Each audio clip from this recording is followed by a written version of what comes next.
The rain hammered against the cracked pavement like 1,000 tiny fists, each drop exploding into mist that clung to my ankles as I ran. My lungs burned with every desperate breath, the cold October air stabbing at my throat. Behind me, I could hear him, Derek's voice rising above the storm, slurred and furious, spitting threats that made my blood run cold. "Elena, you think you can just walk away from me?" My worn sneakers slapped against the wet concrete, barely finding purchase as I rounded the corner onto a street I didn't recognize. The world had narrowed to tunnel vision. Just the next storefront, the next alley, the next possible refuge. My heart hammered so hard I could feel it in my temples, in my wrists, in every panicked step. I'd been stupid. So incredibly stupid. When Derek had texted earlier, claiming he wanted closure, claiming he'd changed, I'd actually considered meeting him in a public place. Just to talk, he'd said, just to explain. But the moment I'd seen him waiting outside my apartment building, I'd known. The wildness in his eyes, the tension in his jaw, the way his hands were already clenched into fists. This wasn't about closure. This was about control. He'd lunged for me the second I'd tried to back away, and I'd run.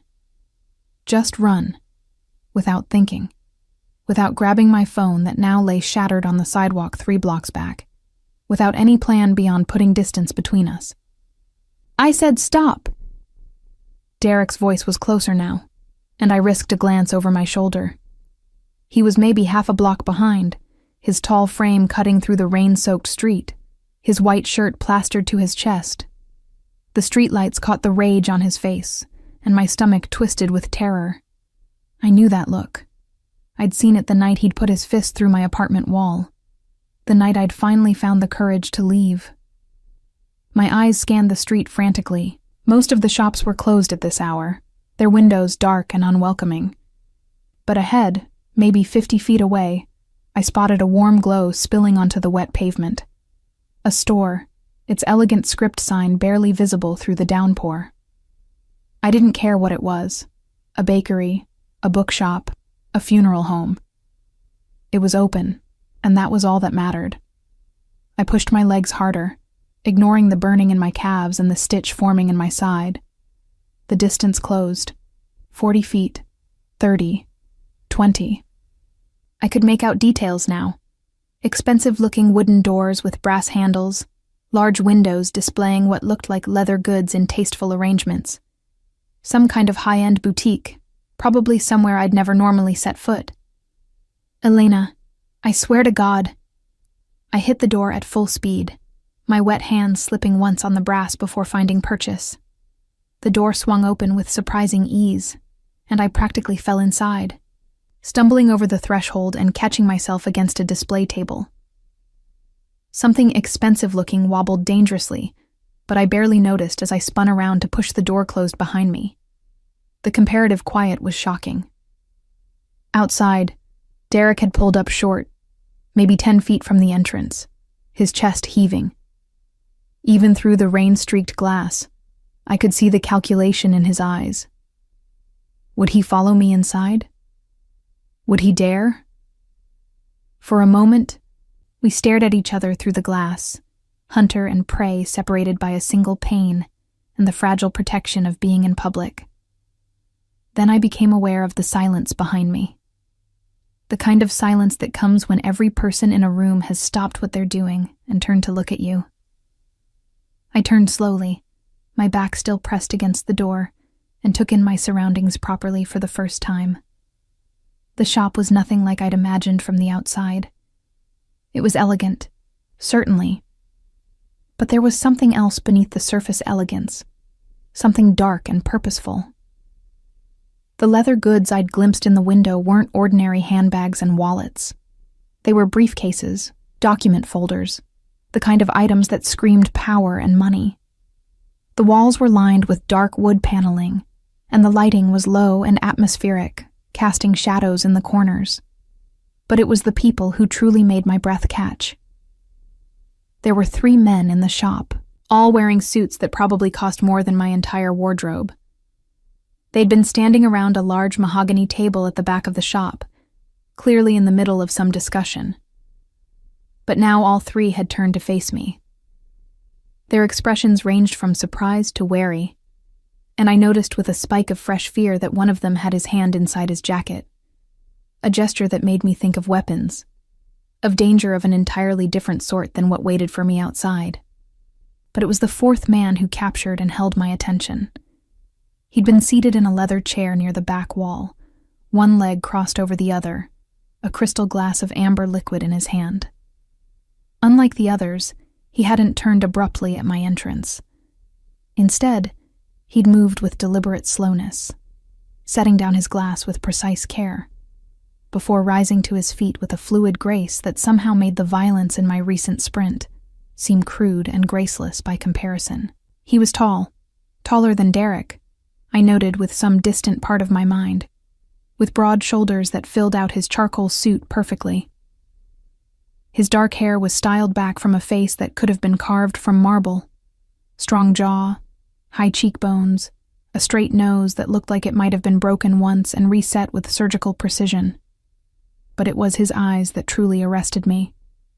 Dark, almost black in the low light, they fixed on me with an intensity that made my earlier fear of Derek seem almost quaint. This man was dangerous in a way Derek could never be. Derek's violence was hot and impulsive, born of insecurity and a desperate need to control.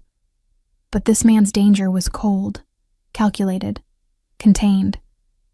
He looked at me the way a predator might study prey, not with Derek's manic desperation, but with absolute certainty of his own power.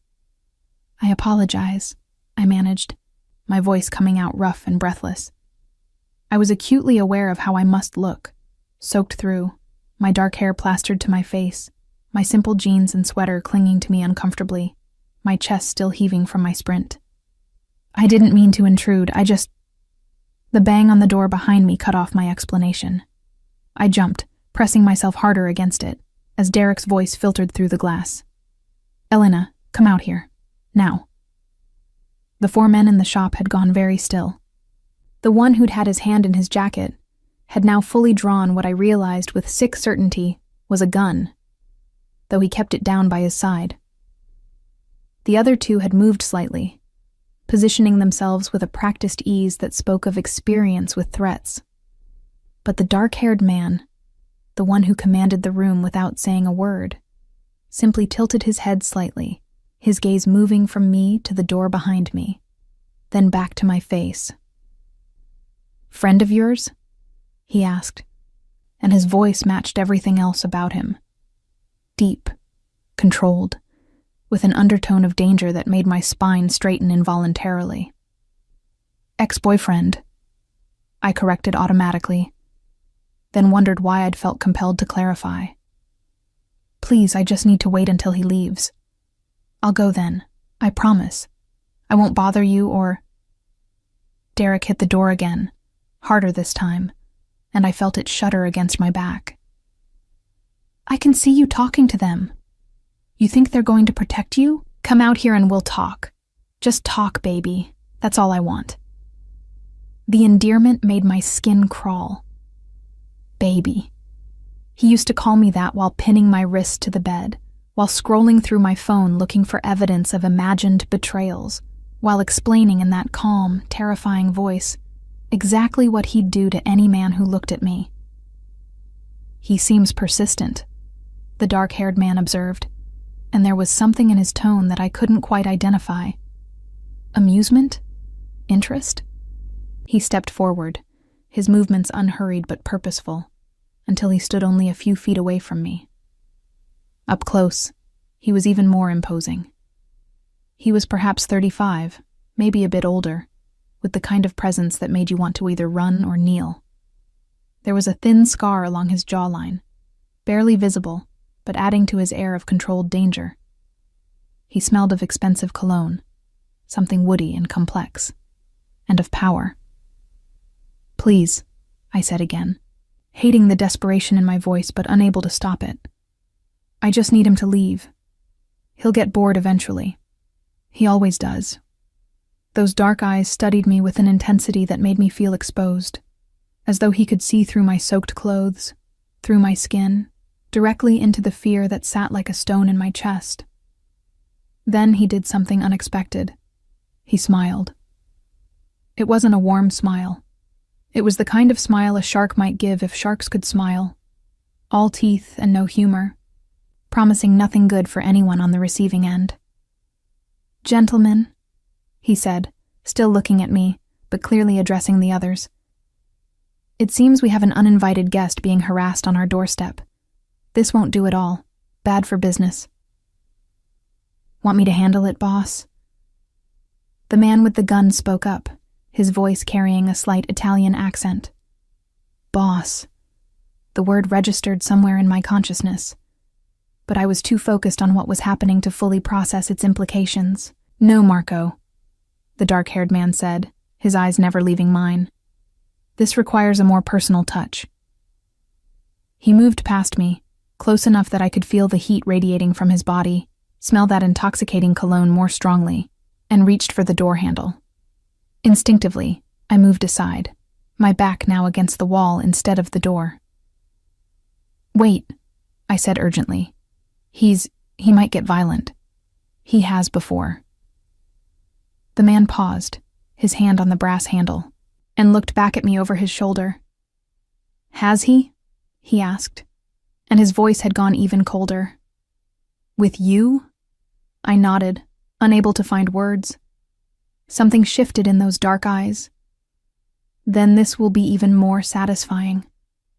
He opened the door and stepped out into the rain in one smooth motion.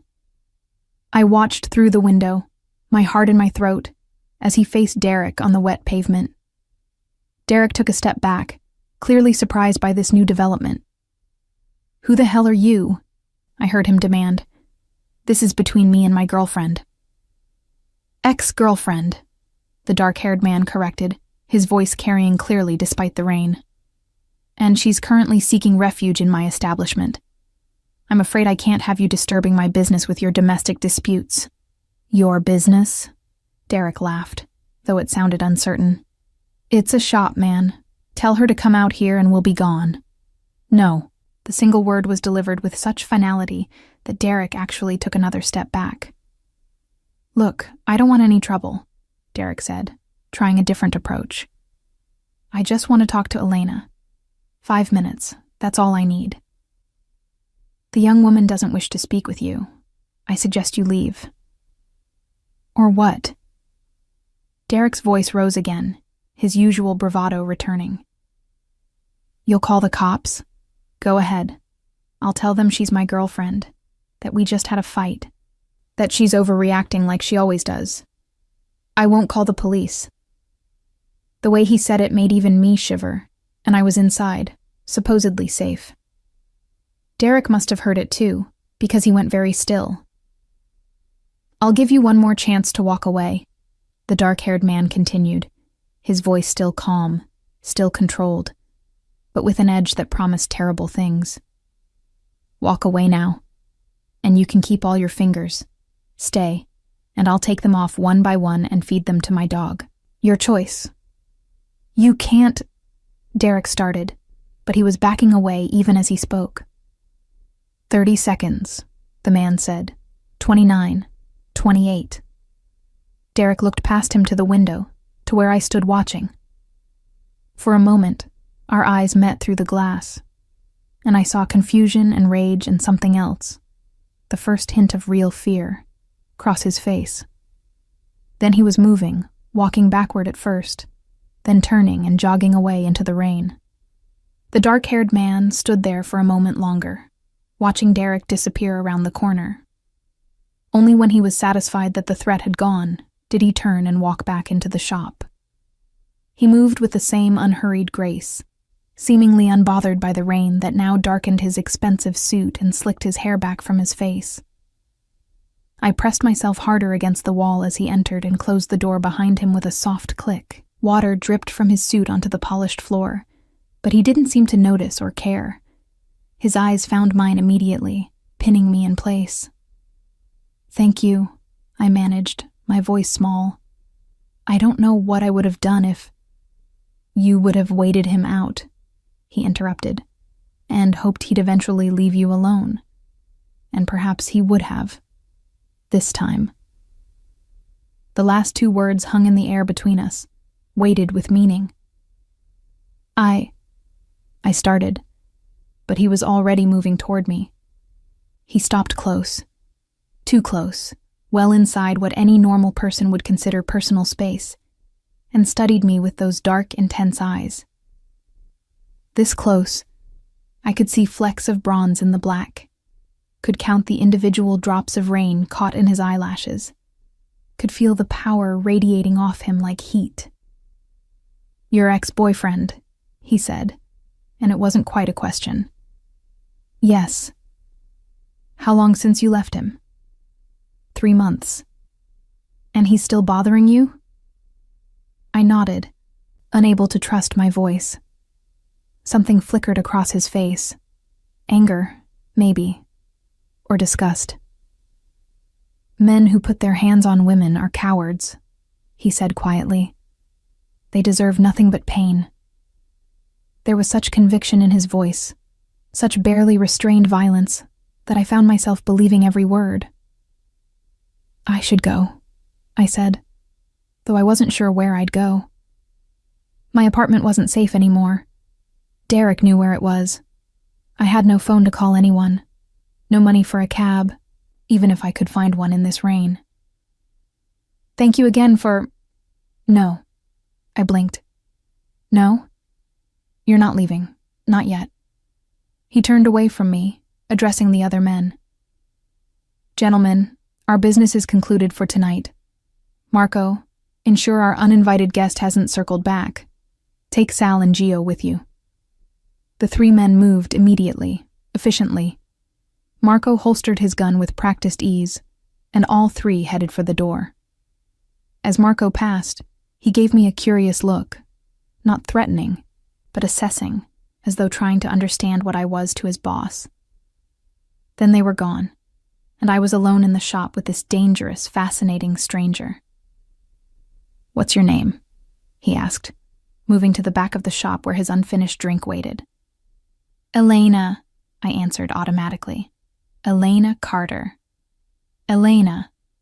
He said my name like he was tasting it, deciding whether he liked the flavor.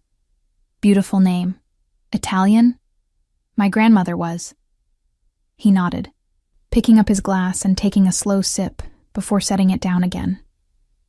I'm Ethan Moretti. The name meant nothing to me, but the way he said it suggested it should. As if he expected recognition, perhaps even fear. Thank you, Mr. Moretti, I said formally, trying to regain some sense of normalcy. I really should be going, though. I don't want to take up any more of your time. You'll stay, he said simply, as though it were already decided, until I'm certain he won't be waiting for you outside. Until I'm certain you're safe. I can take care of myself. Can you? The question was delivered without mockery or derision, but it still stung because we both knew the answer. If I could take care of myself, I wouldn't have burst into his shop like a drowned rat, fleeing from a man I should have had the strength to stand up to long ago. I'll be fine, I said instead, lifting my chin. But thank you. Ethan moved then, crossing the space between us in 3 long strides that reminded me of a predator closing in on prey. He stopped when he was once again too close, his dark eyes boring into mine. You'll be fine, he repeated, and there was something in his voice that made it sound less like an agreement and more like a promise. Because I'll make certain of it, because you're mine now to protect. I'm not yours, I said, but the words came out uncertain, almost like a question. His smile was slow, dangerous, and absolutely certain. Aren't you Elena Carter? You came to me for protection.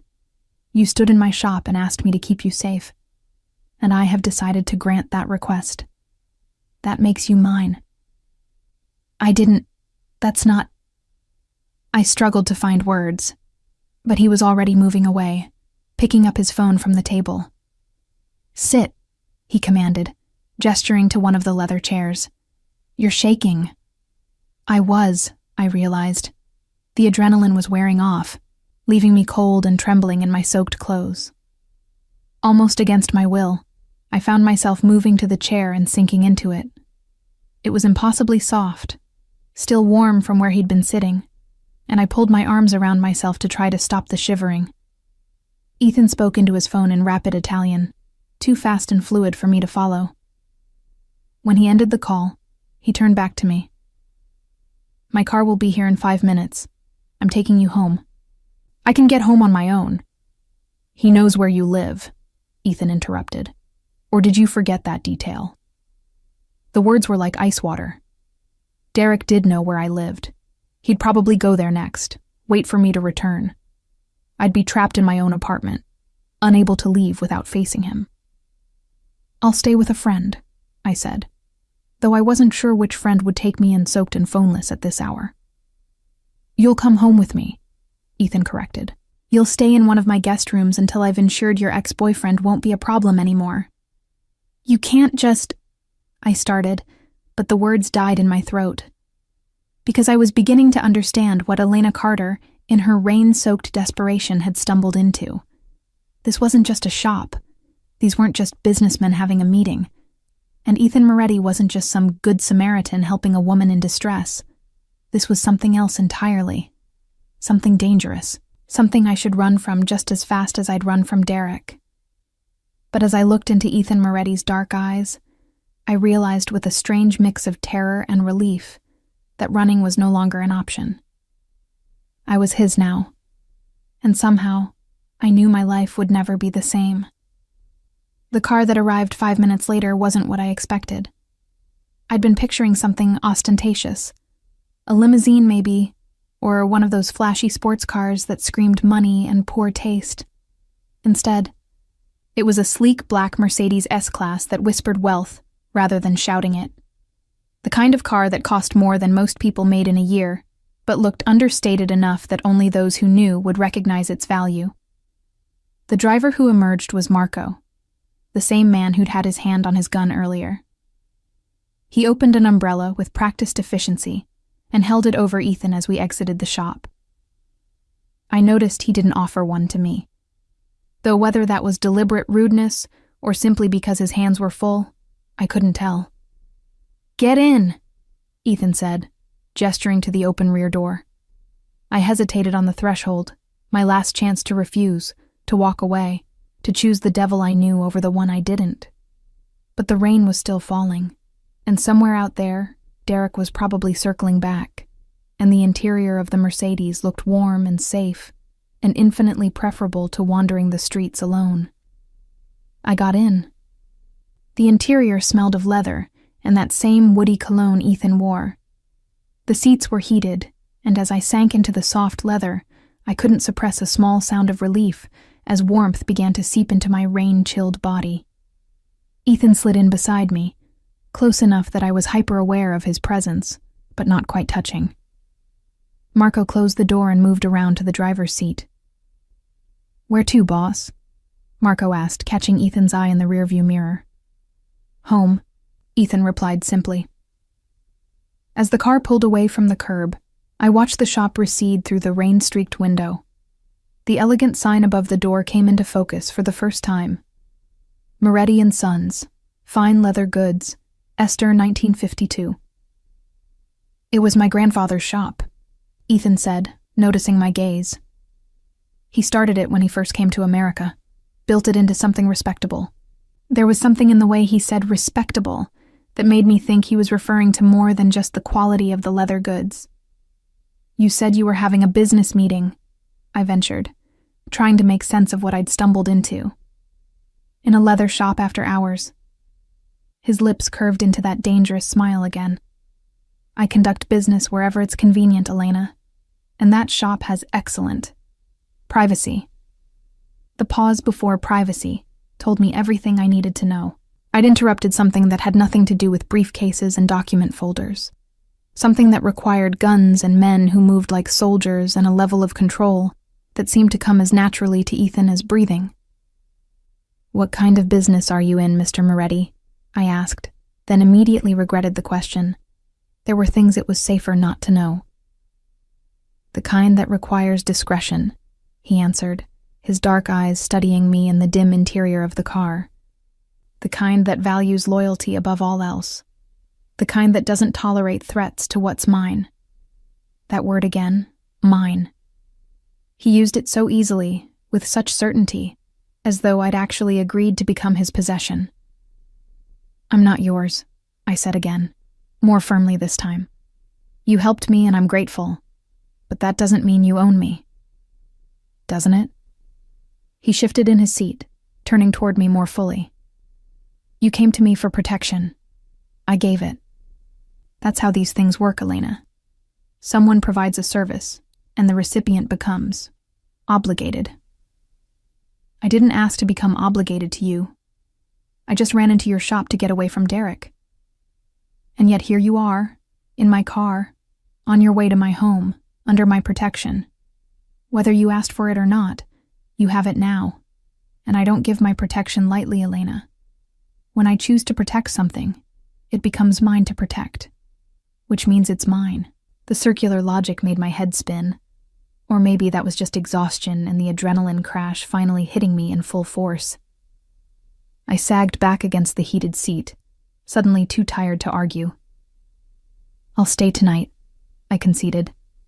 "Because you're right. I can't go back to my apartment. But tomorrow I'll figure something else out. I'll stay with a friend or—" "You'll stay with me," Ethan interrupted, his voice allowing no argument. "Until I'm satisfied that your ex-boyfriend is no longer a threat." "And how long will that take?" His smile was cold. "Not long. I'm very efficient at eliminating threats." The way he said eliminating made my blood run cold. I opened my mouth to ask what exactly he meant, then closed it again. Some questions were better left unasked. We drove in silence for a while, the city lights strobing across Ethan's face as we moved through the rain-slicked streets. I tried to pay attention to where we were going, tried to memorize landmarks in case I needed to find my way back, but exhaustion was making everything blur together. We seemed to be heading north, away from my neighborhood, and into areas where the buildings got progressively nicer, the streets wider, the cars more expensive. Finally, the Mercedes turned into a private drive, flanked by stone pillars and an iron gate that opened automatically at our approach. We wound up a tree-lined road for what felt like half a mile before the house came into view. House was too small a word for it. Mansion barely covered it. The structure that rose before us was something out of a movie, all stone and glass and architectural angles that spoke of serious money and even more serious taste. Lights illuminated the front facade, making the rain sparkle like diamonds as it fell across the manicured grounds. "This is where you live?" The question escaped before I could stop it. "One of the places I live," Ethan corrected. "I have apartments in the city, but I prefer the privacy here." Privacy. That word again, loaded with meaning. Marco pulled the car around to the front entrance, where another man with an umbrella was already waiting. This one was older, perhaps in his 60s, wearing what looked like butler's attire. He opened Ethan's door first, shielding him from the rain, then moved to my side. "Welcome home, Mr. Moretti," he said with a slight Italian accent, as I emerged into the protected circle of the umbrella. His eyes flickered over me, taking in my soaked clothes, my bedraggled appearance, my obvious discomfort, but his expression remained professionally neutral. "Thank you, Giovanni," Ethan replied, already moving toward the entrance. "This is Miss Carter. She'll be staying with us for a while. Please prepare the blue guest room and have some appropriate clothing brought up. I believe Miss Carter could use something warm and dry." "Of course, sir. Shall I have the kitchen prepare something as well?" Ethan glanced back at me. "Have you eaten, Elena?" I tried to remember the last time I'd had a meal. Breakfast, maybe? The day had been such a blur of work and fear that food had been the last thing on my mind. "Not recently," I admitted. "Have Maria prepare a light meal," Ethan instructed Giovanni. "Something warm, Soup, perhaps. Right away, sir. The interior of the house was even more impressive than the exterior. We entered into a grand foyer with marble floors and a chandelier that probably cost more than my car. Original artwork lined the walls. Not prints, but actual paintings that looked like they belonged in museums.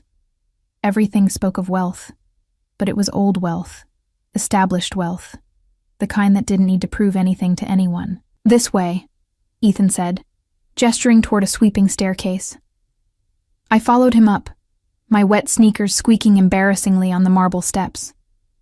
We climbed to the second floor and walked down a hallway lined with more expensive artwork. Ethan stopped at a door about halfway down and pushed it open. "This is your room," he announced. I stepped inside and immediately felt out of place. The room was beautiful, decorated in shades of blue and cream, with a 4-poster bed that looked like something from a luxury hotel, a sitting area with a view of the grounds, and doors that presumably led to a bathroom and closet. It was easily 3 times the size of my entire apartment. "The bathroom is through there," Ethan said, pointing to one of the doors. "You'll find everything you need. Giovanni will bring clothes shortly. I'll have your meal sent up unless you'd prefer to eat downstairs." "Up here is fine," I said quickly. The thought of sitting in some formal dining room with Ethan watching me try to navigate unfamiliar silverware and make polite conversation was more than I could handle. He nodded, seeming to understand. "I'll leave you to get settled then. My room is at the end of the hall if you need anything." He moved to leave, then paused in the doorway and turned back to face me. "Elena," he said, his voice softer than I'd heard it yet. "You're safe here. Whatever else you might think of me, whatever you might fear, understand this. While you're under my roof, no one will hurt you. Not your ex-boyfriend, not anyone. You have my word." There was such absolute conviction in his voice that I found myself believing him, despite everything. Despite the guns and the cryptic talk of business, and the way he kept calling me his. In this moment, looking into those dark eyes, I believed that Ethan Moretti would protect me with everything he had. "Thank you," I whispered.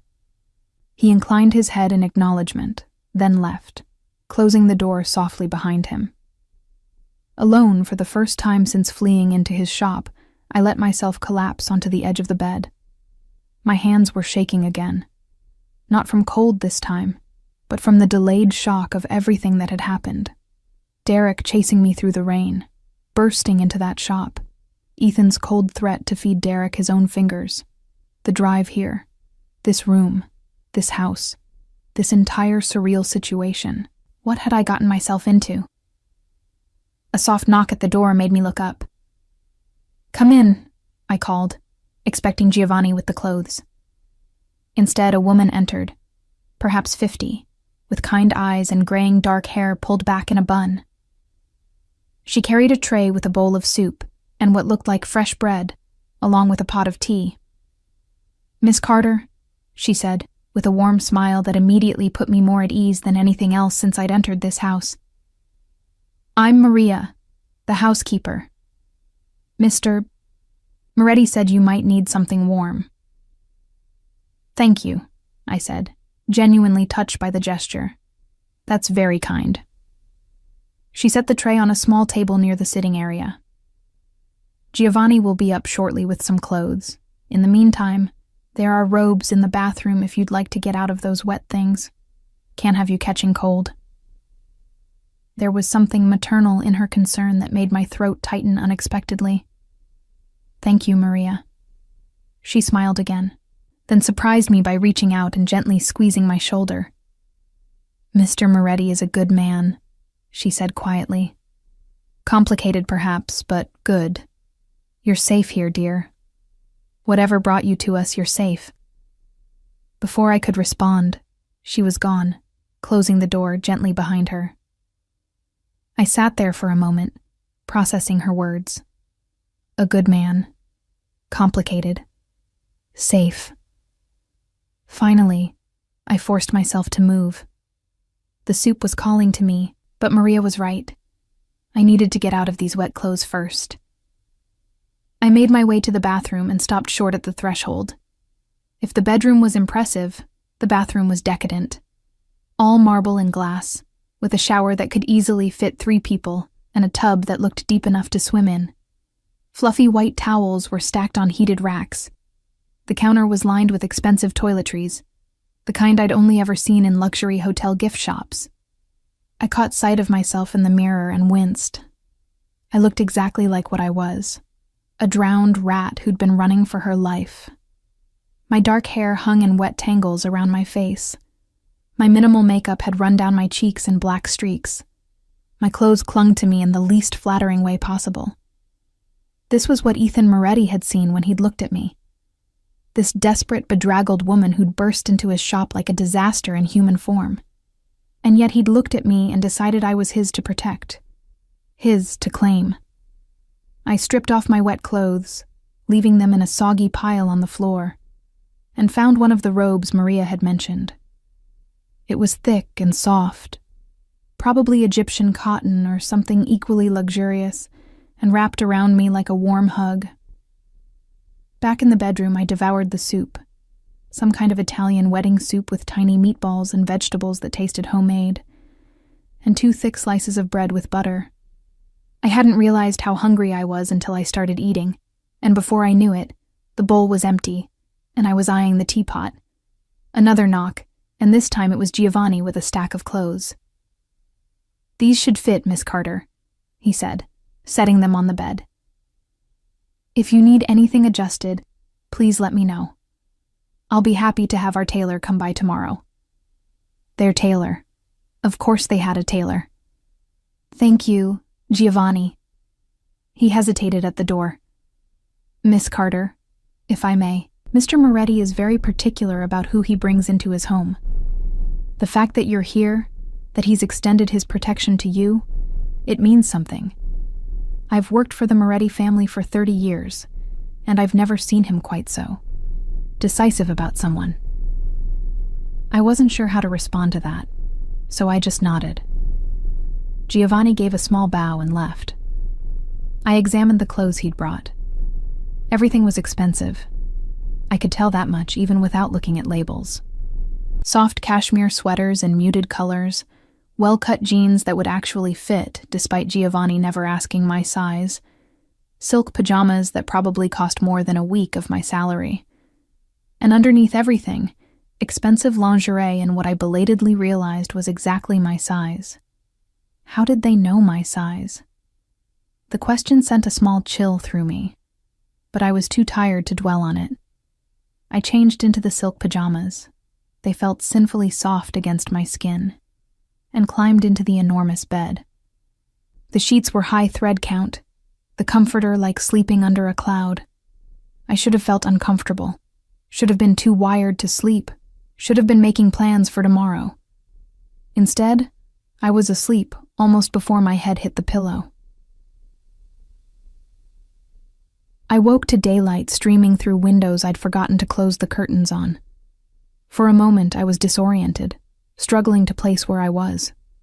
This wasn't my apartment. The bed was too soft, the room too large, the light all wrong. Then memory came flooding back. Derek, the chase, the shop, Ethan Moretti and his cold promise to make me his. I sat up, pushing my tangled hair out of my face, and looked around the room properly for the first time. In daylight, it was even more beautiful than I'd realized. The blue tones were calming, the furniture clearly antique and well-maintained. Through the windows, I could see manicured grounds stretching toward a tree line in the distance. A glance at the clock on the nightstand told me it was nearly 10 in the morning. I never slept this late. My body must have needed the rest more desperately than I'd realized. I was still deciding what to do, stay in the room, venture out, try to figure out how to get home, when yet another knock came at the door. "Come in," I called, pulling the comforter up higher over the silk pajamas. Maria entered with another tray, this one loaded with coffee, fruit, and what looked like freshly made pastries. "Good morning, Miss Carter. I hope you slept well." "Very well, actually. Thank you. She set the tray on the table. Mr. Moretti asked me to let you know he'd like to see you when you're ready. He's in his office. Giovanni can show you the way when you've finished breakfast. His office? Yes, dear. He works from home most days. She smiled. Take your time. There's no rush. After she left, I got up and poured myself coffee from the silver pot. It was perfect, rich and strong, and selected a pastry that turned out to be some kind of almond croissant that melted in my mouth. As I ate, I tried to process what Maria had said. Ethan wanted to see me. In his office. This wasn't a suggestion. It was a summons disguised as a polite invitation. I finished breakfast, then showered in that decadent bathroom, using products that probably cost more than my entire morning routine at home. I dried my hair with the professional-grade hairdryer I found in a drawer, then selected clothes from the stack Giovanni had brought. I chose jeans and a cream-colored cashmere sweater, both of which fit perfectly, along with simple flats. When I emerged from the room, Giovanni was waiting in the hallway, as though he'd somehow known the exact moment I'd be ready. "This way, Miss Carter," he said, leading me back downstairs and through a series of hallways to a set of double doors near the back of the house. He knocked once, then opened the door at a muffled response from within. The office was everything I'd expected: masculine, powerful, slightly intimidating. Dark wood furniture, floor-to-ceiling bookshelves, a massive desk that probably weighed more than my car. And behind that desk, backlit by windows overlooking the grounds, sat Ethan Moretti. He looked up as I entered, and I was struck again by how impossibly handsome he was. In daylight, I could see details I'd missed in the dim shop and the car's interior. The fine lines at the corners of his eyes. The way his dark hair fell just slightly across his forehead, despite being styled back. The perfect tailoring of his navy suit that emphasized his broad shoulders and lean frame. "Elena," he said, rising to his feet with that fluid grace. "Please, sit." He gestured to one of the leather chairs facing his desk, and I sat, feeling like a student called to the principal's office. Ethan didn't sit back down. Instead, he moved around the desk and leaned against it, close enough that I had to tilt my head back to maintain eye contact. The power dynamic was obvious, and I suspected, intentional. "You slept well?" he asked. "Yes, thank you. Your home is very comfortable." His lips curved slightly. "It's your home, too, for as long as you need it." "About that," I began, ready to launch into the speech I'd been rehearsing. About how grateful I was, but how I couldn't possibly impose, how I'd figure something else out today. But Ethan held up a hand, stopping me. "Before you tell me you're leaving, there's something you should know." He picked up his phone from the desk and tapped the screen a few times, then handed it to me. This was taken about 2 hours ago. I looked at the screen. It showed a photo of my apartment building, and standing in front of the entrance, looking up at the windows with barely controlled rage on his face, was Derek. My blood ran cold. "He's been there all night?" "According to my man who's been watching, he showed up around midnight and has been there ever since, occasionally going up to your door, knocking, calling your name. The neighbors have called the police twice. He leaves when they arrive, then comes back 20 minutes later." I stared at the photo, feeling my carefully constructed plan to leave today crumble. I can't go back there. "No," Ethan agreed, taking the phone back. "You can't, not until I've dealt with him." "Dealt with him how?" I asked, though I wasn't sure I wanted the answer. Ethan's expression was unreadable. "Leave that to me. For now, you'll stay here where it's safe, where I can protect you." "I have a job," I protested weakly. "I'm supposed to work today." "They'll fire me if I don't show up." "Where do you work?" "Cafe Reggio. It's a coffee shop on—" "I know it," Ethan interrupted. "Consider it handled." You can't just handle my job. I can, and I will. His voice was firm but not unkind. Elena, you need to understand something. When I said you were mine to protect, I meant it. That includes protecting your job, your apartment, your life, everything. You don't need to worry about any of it anymore. That's my responsibility now. I didn't ask for this, I said, frustration bleeding into my voice. I didn't ask to become your responsibility. No, he agreed, moving closer until he was standing directly in front of me, close enough that I could smell his cologne, could see the faint shadow of stubble along his jaw. You asked for help. You ran into my shop, terrified and desperate, and asked me to keep you safe from a man who wanted to hurt you. And I said yes. This is what that yes means, Elena. It means I take care of you. It means you're under my protection. It means you're mine. Stop saying that, I whispered, though my protest sounded weak even to my own ears. Why? Because it frightens you? Because it's the truth? He crouched down, bringing himself to eye level with me, his dark gaze intense. You feel it too, don't you? This pull between us. You've felt it since the moment you looked at me in that shop. That's just adrenaline, I tried to argue. Fear and gratitude mixed up together. Is it? His hand came up, and I froze as his fingers traced along my jawline with surprising gentleness. Or is it something more, something neither of us expected? I should have pulled away, should have stood up, walked out, demanded he take me anywhere but here. But I couldn't move, couldn't breathe, couldn't do anything but stare into those dark eyes and wonder if he was right. I don't even know you, I managed. You will, he promised. You'll know everything about me, Elena, and I'll know everything about you. Every secret, every fear, every desire. Because that's what it means to be mine. Complete and total knowledge of each other. That's not protection, I whispered. That's possession. His smile was slow and dangerous. With me, they're the same thing. The days that followed fell into a rhythm that should have felt suffocating, but somehow didn't. I woke each morning in that beautiful blue room to find breakfast already waiting, prepared by Maria with a precision that suggested she'd been informed of my preferences. Preferences I didn't remember sharing with anyone. Coffee with just a splash of cream. Fruit, but never melon, which I'd always hated. Pastries that rotated daily but were never too sweet. Someone was watching me, learning me. The realization should have been terrifying. Instead, it felt oddly like being cared for. Ethan was usually gone by the time I woke. Marco would arrive at 7 to take him into the city for meetings I wasn't privy to. But he always returned by late afternoon.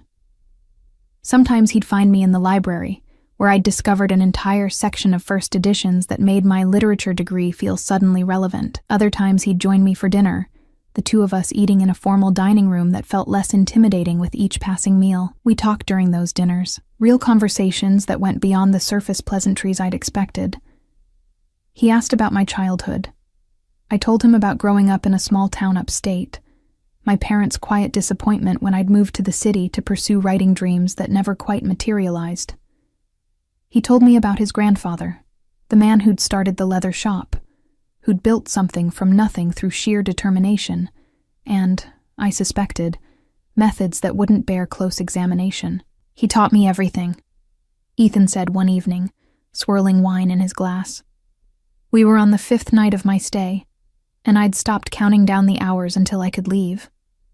How to read people, how to inspire loyalty, how to make decisions that others would shy away from. How to run a criminal empire, I asked, the wine making me bolder than usual. He smiled at my directness. He would have called it a business empire with occasional moral flexibility. But yes, essentially, don't you ever want to do something else? The question emerged before I could stop it.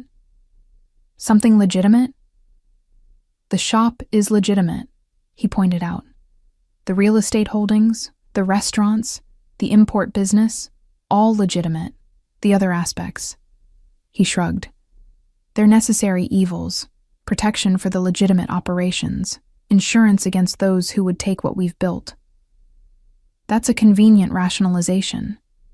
It's the truth. His eyes met mine across the table. My grandfather came to this country with nothing, Elena. He was refused loans, refused opportunities, pushed to the margins by people who saw him as less than human because of where he came from. So he built his own opportunities, created his own system. And yes, some of that system operates outside the law, but it's kept 3 generations of my family safe, prosperous, and powerful. I won't apologize for that. I understood, in a way. My own grandfather had faced similar prejudices, though he'd chosen a different path. Backbreaking labor in factories, accepting less pay for harder work, dying young from the stress of it all. Maybe Ethan's grandfather had simply chosen survival over martyrdom. It was on the 6th day that everything changed. I was in the library again, curled up in a leather armchair with a first edition Hemingway that probably cost more than my car, when Ethan found me. He moved with that silent grace I'd come to expect, appearing in the doorway like a shadow made flesh. "Elena," he said, and something in his tone made me set the book aside immediately. "We need to talk." He crossed to the chair opposite mine and sat, leaning forward with his elbows on his knees. He looked tired, I realized. There were shadows under his eyes I hadn't noticed before, and tension in the set of his shoulders. "What's wrong?" I asked, fear spiking through me. "Is it Derek? Did he—" "Derek won't be a problem anymore," Ethan said, and the finality in his voice sent a chill through me. "What did you do?" "What needed to be done?" He held my gaze steadily. "He received a visit from some associates of mine. They explained in terms he couldn't misunderstand what would happen to him if he continued to harass you. They were very persuasive." "You had him beaten up," I said, not quite a question. "I had him educated on the consequences of his actions. There's a difference." Ethan's expression hardened. "Men like him only understand power, Elena. Reason doesn't work. The law doesn't work. You know that. You've tried restraining orders before. The only thing that works is making them more afraid of you than they are obsessed with their victim." He was right, and I hated that he was right. I'd tried everything with Derek, reasoning with him, blocking him, filing police reports, getting a restraining order that he'd violated within days. Nothing had worked. Nothing had stopped him. Until Ethan. "Is he alive?" I had to ask. "Yes, bruised, frightened, and very clear on what will happen if he comes near you again. But alive." Ethan paused. "I keep my promises, Elena. I told you I'd protect you. Derek is no longer a threat. You could go home now, if you wanted." The words hung in the air between us. I could go home. Back to my tiny apartment, my coffee shop job, my ordinary life. Everything I'd thought I wanted just a week ago. "But that's not what we need to talk about," Ethan continued, and I heard the hesitation in his voice, the first time he'd sounded anything less than completely certain since I'd met him. "Then what is it?"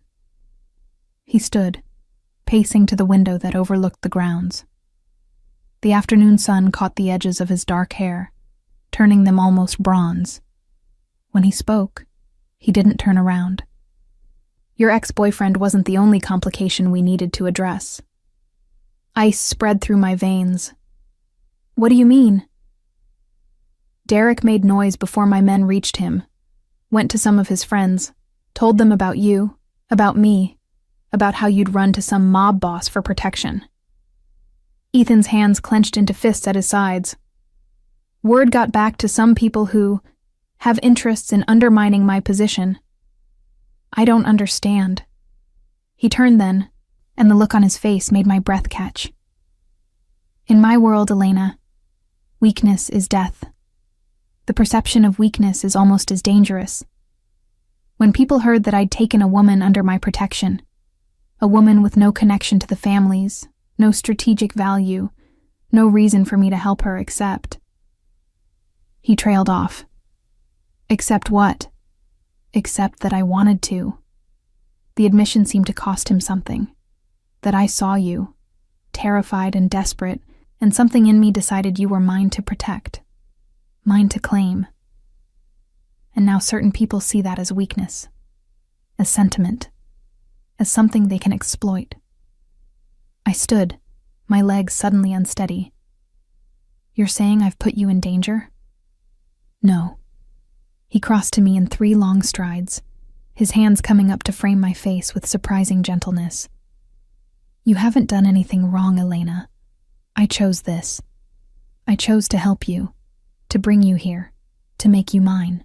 I'd make the same choice again. But there are consequences to that choice that we need to address. What kind of consequences? His thumbs traced along my cheekbones, the gesture achingly tender despite the darkness in his eyes. There's a family, the Castellanos, who've been looking for an excuse to move against me for years. They see you as that excuse, as proof that I'm getting soft, that I can be manipulated through emotional attachment. They're planning something. Then let me leave, I said quickly. If me being here puts you at risk? No. The word was absolute. That's exactly what they'd want. For me to show weakness by sending you away, by proving that their pressure works. And even if I did. His expression darkened further. They'd use you anyway, Elena. To get to me, to prove a point, to send a message to everyone else in our world about what happens when you show sentiment. The full reality of what he was saying crashed over me. I wasn't just under Ethan's protection anymore. I was a liability, a weakness, a target. What do we do? I whispered. His hand slid down to my shoulders, holding me steady. We eliminate the perception of weakness. We make it clear that you're not some random woman I'm protecting out of misplaced chivalry. We give them a reason for my interest in you that they can't exploit. How? By making it real. He took a breath, and I saw him choosing his next words carefully. By making you more than just someone under my protection. By making you my wife. The world tilted. What? Marry me, Elena. His voice was steady, certain, as though he were proposing a business merger rather than a life-altering commitment. Marry me, and you're no longer a weakness. You're an asset. You're family. You're protected by every alliance I've built, every obligation that binds our world together. The Castellanos can't touch you without starting a war that would destroy them. I pulled away from him, needing distance to think. You're insane. We barely know each other. I've been here less than a week. Time is irrelevant. He followed me, not touching but staying close. In my world, marriages are arranged in hours when strategic necessity demands it. This is no different. It's completely different. My voice rose despite my efforts to stay calm. Those marriages are business arrangements.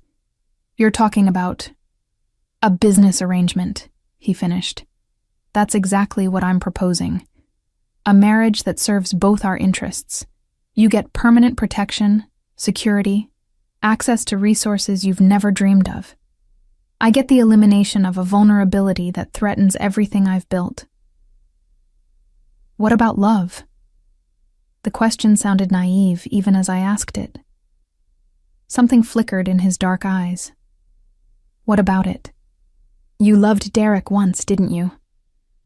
How did that work out? The words were harsh but not cruel. Love is a poor foundation for a marriage, Elena. But mutual benefit, protection, loyalty, those things last. And if I say no, then I'll keep you safe anyway. His voice softened. I won't force you into this, Elena. But understand what you're refusing. The Castellanos will keep coming. They'll find ways to use you against me, or they'll eliminate you as a distraction. Either way, your life will never be safe, never be normal. As my wife, you're untouchable. As my guest, you're a target. I sank back into the chair, my mind reeling. A week ago, I'd been running from one man who claimed to love me but wanted to control me. Now I was being asked to marry another man who offered protection instead of love, security instead of affection. Except that wasn't entirely true, was it? Because when Ethan looked at me with those dark eyes, when his hands framed my face with that unexpected gentleness, when he spoke my name like a prayer, there was something there beyond cold calculation. Something that made my heart race, and my breath catch, and my body lean toward his despite every logical reason to run. "Can I think about it?" I asked finally. "You have until tomorrow night." He crouched before me again, taking my hands in his. "The Castellanos are planning something for the annual charity gala tomorrow. Every family will be there, every alliance on display. If we arrive together as an engaged couple, it sends a message that can't be misinterpreted. If we arrive separately, or if I arrive without you, it confirms their narrative that you're a weakness they can exploit. So I have less than 24 hours to decide whether to marry a man I barely know." "Yes." His thumbs stroked across my knuckles. "I know it's not fair, Elena. I know it's not what you imagined for yourself. But I promise you this. As my wife, you'll want for nothing. You'll be protected, cherished, given every opportunity to build whatever life you want. And I'll never lay a hand on you in anger. I'll never hurt you the way Derek did. But you'll own me," I said quietly. He was silent for a long moment. Then, "I already own you, Elena. Whether you wear my ring or not, whether we marry or not, you're mine. You became mine the moment you ran into my shop. The only question is whether you accept that reality or fight against it. The honesty of it should have terrified me. Instead, I felt something inside me settling, as though he'd finally spoken a truth I'd been denying since that first night. "I need to be alone," I said. "To think."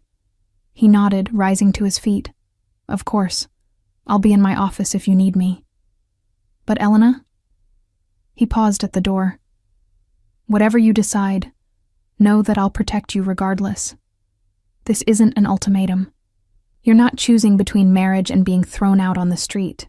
You're choosing between two paths forward, both of which include me in your life. The only difference is how publicly we acknowledge what's already true."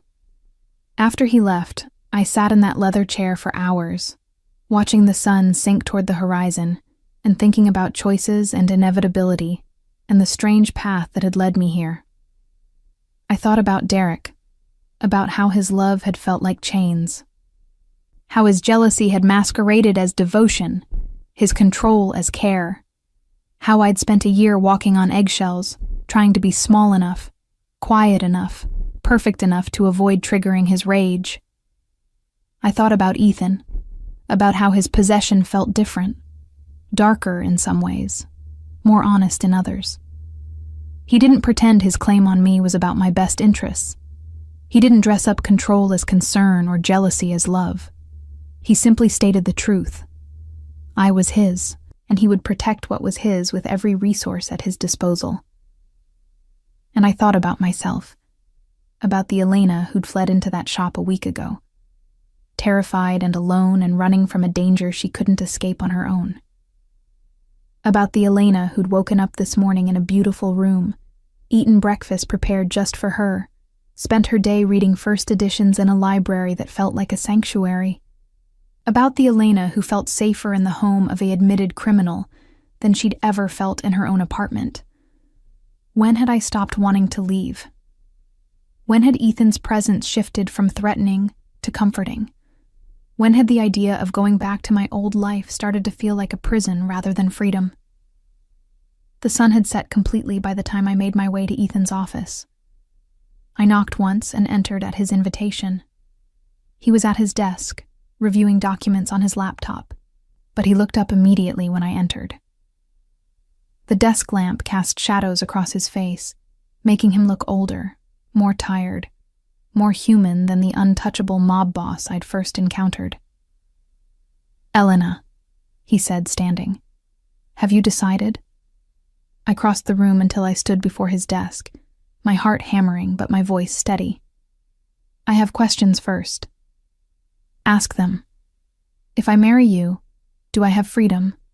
To work if I want, to have friends, to live my own life?" "Yes," he said without hesitation. "Within reason. You'll need security, that's non-negotiable. And there will be events you'll need to attend as my wife. But otherwise, your time is your own. If you want to work, work. If you want to pursue your writing, I'll make sure you have everything you need.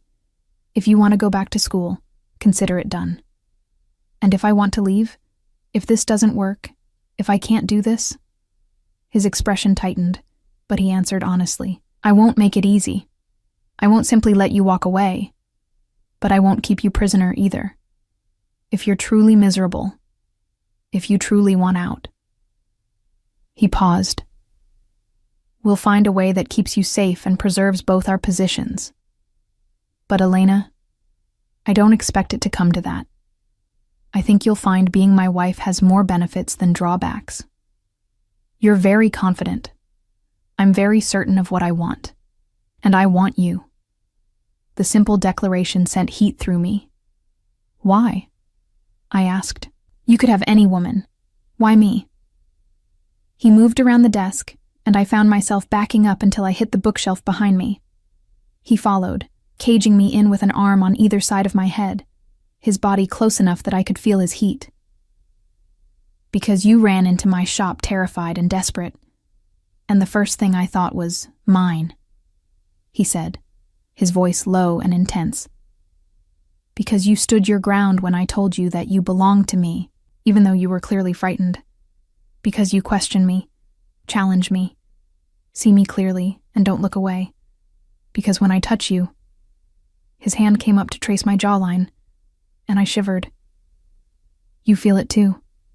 This pull, this inevitability. That's not love," I whispered. "No," he agreed. "It's not. It's better. It's real. It's honest. It's a foundation we can build on, Elena. Love can come later, if it comes. But this certainty, this claim, this protection, that's here now. That's what I'm offering you." I looked up into those dark eyes and saw my future written there. Not a future I'd planned or dreamed of, but one that felt strangely, impossibly right. A future where I was cherished and protected, and claimed by a man who would burn down the world before letting anyone hurt me. Derek had claimed to love me, and hurt me anyway. Ethan promised only protection, and seemed incapable of causing me pain. Maybe that was enough. Maybe that was more than enough. "Yes," I said, the word escaping before I could second-guess myself. "I'll marry you." For just a moment, something fierce and triumphant flashed across his face. Pure, undiluted possession. Then he was kissing me, his hands framing my face as his mouth claimed mine with an intensity that stole my breath. This was nothing like the tentative kisses I'd shared with Derek in the early days of our relationship. This was claiming, consuming, a promise and a threat and a completion all at once. When he finally pulled back, we were both breathing hard. His forehead rested against mine, his hands still cupping my face. "Mine," he breathed. "Finally, completely mine." "Yours," I agreed, and felt something inside me settle into place, as though I'd been waiting my entire life for this moment, for this man, for this impossible future that shouldn't make sense, but somehow did. "We'll announce it tomorrow," Ethan said, pressing another kiss to my forehead. "At the gala. I'll have a ring for you by then. Something appropriate for my wife. Something that tells everyone exactly who you belong to." "You're very possessive," I observed. His smile was pure predator. "You have no idea, Elena. But you'll learn. You have a lifetime to learn exactly how possessive I can be." A lifetime. The words should have terrified me. Instead, they felt like a promise I was ready to keep. The next morning, I woke to find a garment bag hanging on the back of my door and a velvet box sitting on the dresser. My heart hammered as I approached them, knowing what they represented, the physical manifestations of the choice I'd made last night. The choice to become Ethan Moretti's wife. I opened the garment bag first, revealing a gown that made my breath catch. It was a deep emerald green that would complement my dark hair and fair skin perfectly, with a fitted bodice that would emphasize curves I usually tried to hide, and a flowing skirt that screamed elegance and wealth. The fabric felt like water under my fingers, silk so fine it seemed almost liquid. The velvet box was harder to open. My hands trembled as I lifted the lid, revealing the ring inside. It was stunning. A large emerald-cut diamond, at least 3 carats, maybe more, flanked by smaller diamonds that caught the morning light and scattered it across the room like stars. The platinum band was engraved with delicate vines that matched a pattern I'd noticed in some of Ethan's other family jewelry. This wasn't just a ring. It was a statement, a claim, a brand that announced to everyone who saw it exactly who I belonged to. I slipped it on my finger, and of course it fit perfectly. Everything Ethan did was perfect, calculated, planned down to the last detail. "It suits you." I spun around to find Ethan leaning against the doorframe, watching me with those dark, intense eyes. He was already dressed for the gala in a tuxedo that fit him like a second skin, his hair styled back, his jaw clean-shaven. He looked like sin and power wrapped in expensive fabric. "It's beautiful," I said, holding up my hand so the diamonds caught the light. "How did you know my ring size?" "I know everything about you, Elena." He pushed off the doorframe and crossed to me, taking my hand in his to examine how the ring looked on my finger. "Your sizes, your preferences, your habits. I've been learning you since the moment you ran into my shop. That should probably disturb me more than it does." His smile was slow and dangerous. "You're starting to understand how this works, how we work." He lifted my hand to his lips, pressing a kiss to my knuckles just above the ring. "Tonight, every family in the city will see this ring. They'll see you on my arm. They'll understand what you are to me." "And what am I to you?" "Everything." The word was simple but weighted with meaning. "My wife. My weakness and my strength. The one person in this world who matters more than power or money or empire."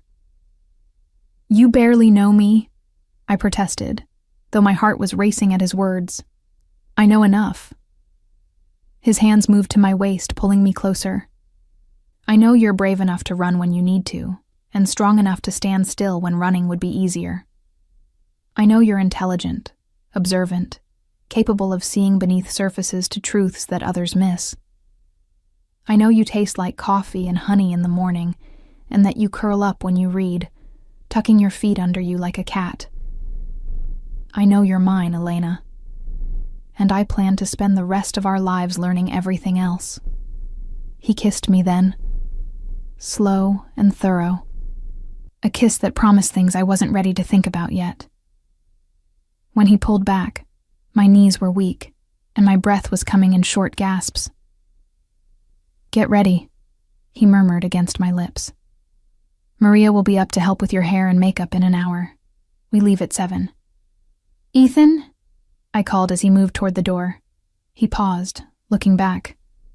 "What if I mess this up tonight? What if I say the wrong thing or—" "You won't." His confidence was absolute. "You're going to be perfect, Elena, because you're mine, and nothing of mine is ever less than perfect."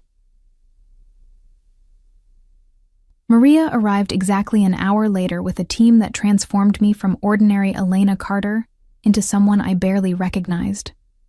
They styled my dark hair into an elegant updo with a few strategic tendrils framing my face. The makeup was dramatic, but not overdone. Smoky eyes that made my green eyes pop, lips painted a deep red that matched the color of wine. When they finally let me look in the mirror, I gasped.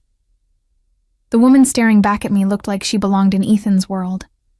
Sophisticated, elegant, powerful in her own right. The emerald gown fit like it had been made for me, and knowing Ethan, it probably had been. Emphasizing curves I usually hid under oversized sweaters, and showing exactly enough skin to be alluring without being inappropriate. Mr. Moretti is going to lose his mind, Maria said with a knowing smile, making final adjustments to my hair. I've never seen him look at anyone the way he looks at you, dear. How does he look at me? I asked, curious despite myself. Like he's finally found something he's been searching for his whole life. She met my eyes in the mirror. The Moretti men, they love fiercely when they love at all. His grandfather was the same way with his grandmother, completely devoted, absolutely possessive. It's in their blood. Before I could process that, there was a knock at the door. Maria opened it to reveal Giovanni, who gave a small bow. Mr. Moretti is waiting downstairs, Miss Carter. Or should I say, the future Mrs. Moretti. My stomach flipped at the title. The future Mrs. Moretti. That was me now. That was who I was becoming. I followed Giovanni downstairs, my heart hammering with each step. Ethan was waiting in the foyer, and when he turned to look at me, I saw his eyes widen fractionally, the first time I'd seen him show genuine surprise. Elena, he breathed, moving toward me as though pulled by an invisible thread. You look... He stopped, seeming at a loss for words, which I suspected didn't happen often. You're stunning. The dress helps, I said, trying to deflect the intensity of his gaze. It's not the dress. His hand came up to trace along my bare shoulder, the touch sending shivers down my spine. Though I'll admit the color was an excellent choice, it's you. You're radiant. He pulled a long velvet box from his pocket. One more thing. Inside was a necklace that matched the ring, emerald-cut diamonds set in platinum, with a larger central stone that nestled perfectly in the hollow of my throat. He fastened it around my neck himself, his fingers lingering on my skin. Now you're ready, he said, his voice low and possessive. Now everyone will see exactly who you belong to. The drive to the gala was quiet. Ethan held my hand the entire way, his thumb tracing patterns on my palm that I suspected were meant to be soothing, but only made me more nervous. We were in a different car tonight, a Rolls-Royce that probably cost more than most houses, with Marco driving and another man I didn't recognize in the passenger seat. That's Sal, Ethan explained, noticing my gaze. Additional security for tonight. The Castellanos will be there, and I'm not taking any chances with your safety. Will there be trouble? Not the kind you're thinking of. This is a charity gala, Elena. Everyone will be on their best behavior, smiling and making donations while plotting each other's downfall behind their perfect teeth. His smile was cynical. It's very civilized violence. You'll fit right in. The venue was a historic hotel in the heart of the city, its facade lit up like a palace. A red carpet led from the curb to the entrance, lined with photographers and what looked like society reporters. I tensed as I realized we'd have to walk through that gauntlet. Breathe, Ethan murmured, squeezing my hand. Head high, smile slight. Let them wonder who you are. Don't answer any questions. I'll handle all of that. Marco opened the door, and Ethan stepped out first, then turned to help me emerge with practiced grace. The moment I stood, cameras started flashing, voices calling out questions I couldn't quite make out over the chaos. Ethan's arm came around my waist, pulling me close against his side in a gesture that was both protective and possessive. We moved up the carpet at a measured pace. Ethan nodding to people he knew while keeping me tucked firmly against him. "Mr. Moretti, who's your companion?" one reporter called out. Ethan paused, turning to face the cameras with a smile that didn't reach his eyes. "Gentlemen, ladies, I'd like you to meet my fiancée, Elena Carter. We'll be married next month." The announcement caused an immediate frenzy. More questions, more flashing cameras, more voices competing to be heard. But Ethan just smiled that cold smile, held me closer, and continued into the hotel without answering anything else. "You just told them we're getting married next month," I hissed as we entered the elegant ballroom. "We haven't even discussed a timeline." "I just created one." He guided me through the crowd, nodding to people but not stopping. "Next month is perfect. Long enough to plan something appropriate, short enough that no one can interfere. You'll have Maria and a team of wedding planners at your disposal. Whatever you want, you'll have." "What if I want more time?" He looked down at me, his dark eyes intense. "Do you?" I opened my mouth to say yes, to demand more time to think, to plan, to prepare. But the words wouldn't come, because the truth was, I didn't want more time. More time just meant more opportunity for doubt, for fear, for second-guessing a decision that felt inevitable. "No," I admitted quietly. "I don't." His smile was triumphant. "Good, because I'm not waiting any longer than necessary to make you legally mine." The ballroom was magnificent, all crystal chandeliers and gold accents, with round tables draped in white linen surrounding a dance floor that gleamed under the lights. The crowd was exactly what I expected. Men in expensive tuxedos, women in designer gowns, everyone dripping with jewelry that could probably fund a small country. Ethan navigated through them with practiced ease, introducing me to people whose names I forgot immediately.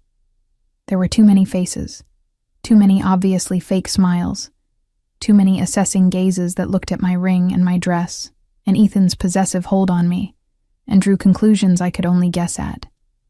"Ethan," a booming voice cut through the polite murmur, and I turned to see a large man approaching us, with a beautiful blonde woman on his arm. I heard rumors you'd finally settled down, but I didn't believe them until I saw the announcement outside. "Antonio." Ethan's voice was cordial but cautious. "Good to see you. Elena, this is Antonio Russo and his wife, Gabriella. Antonio and I have known each other since we were boys."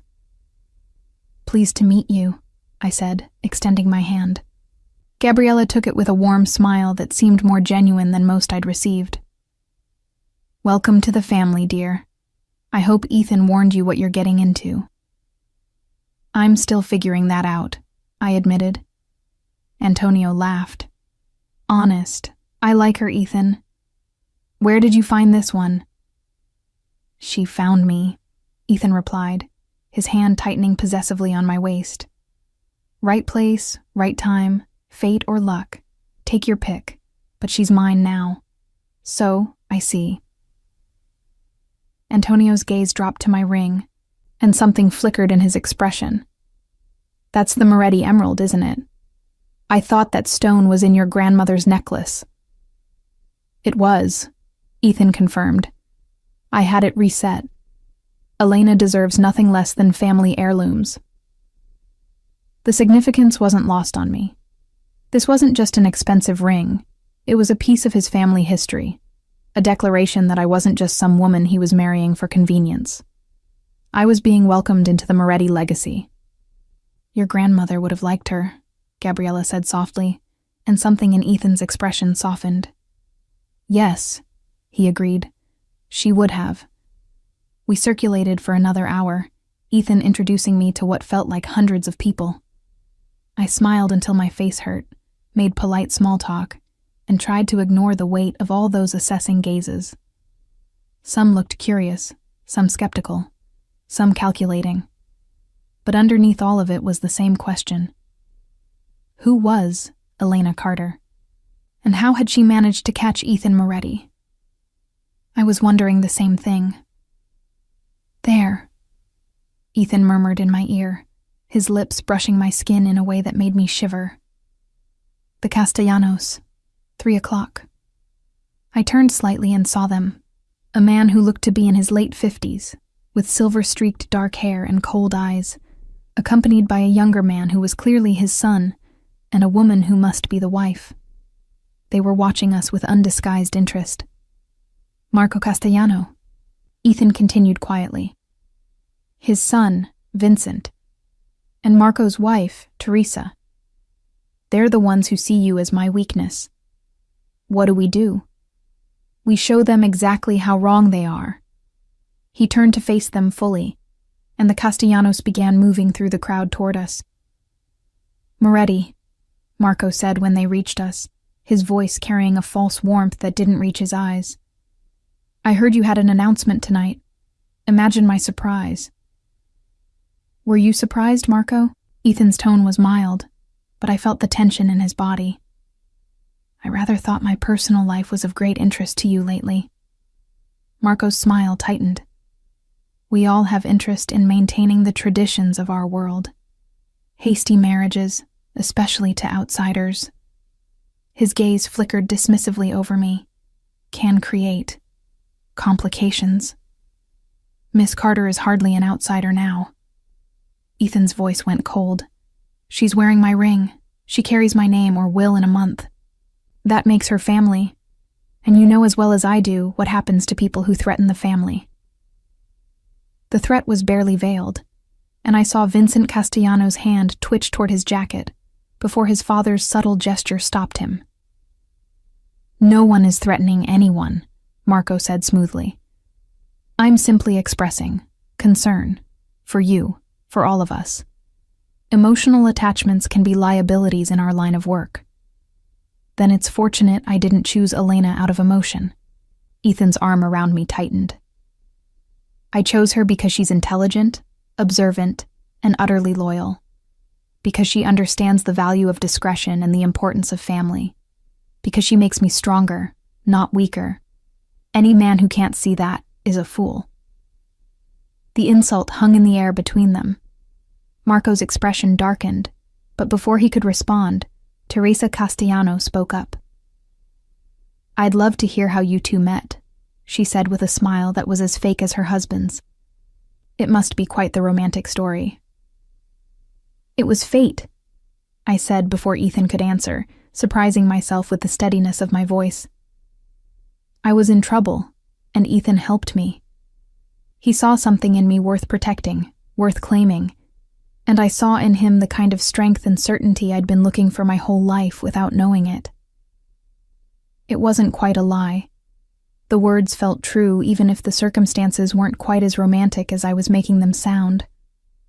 How lovely, Teresa said, though her eyes remained calculating. And you're comfortable with what Ethan does?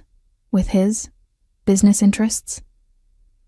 I'm comfortable with who he is, I replied, lifting my chin.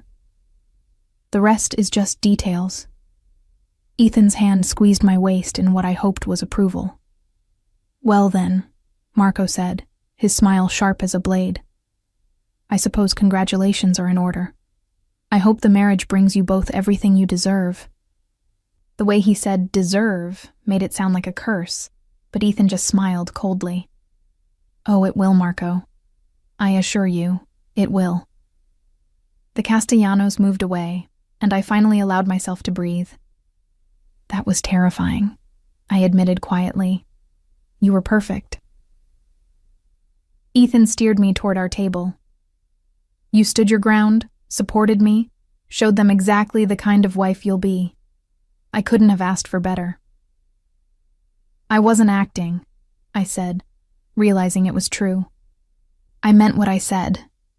About you being strong and certain. About fate.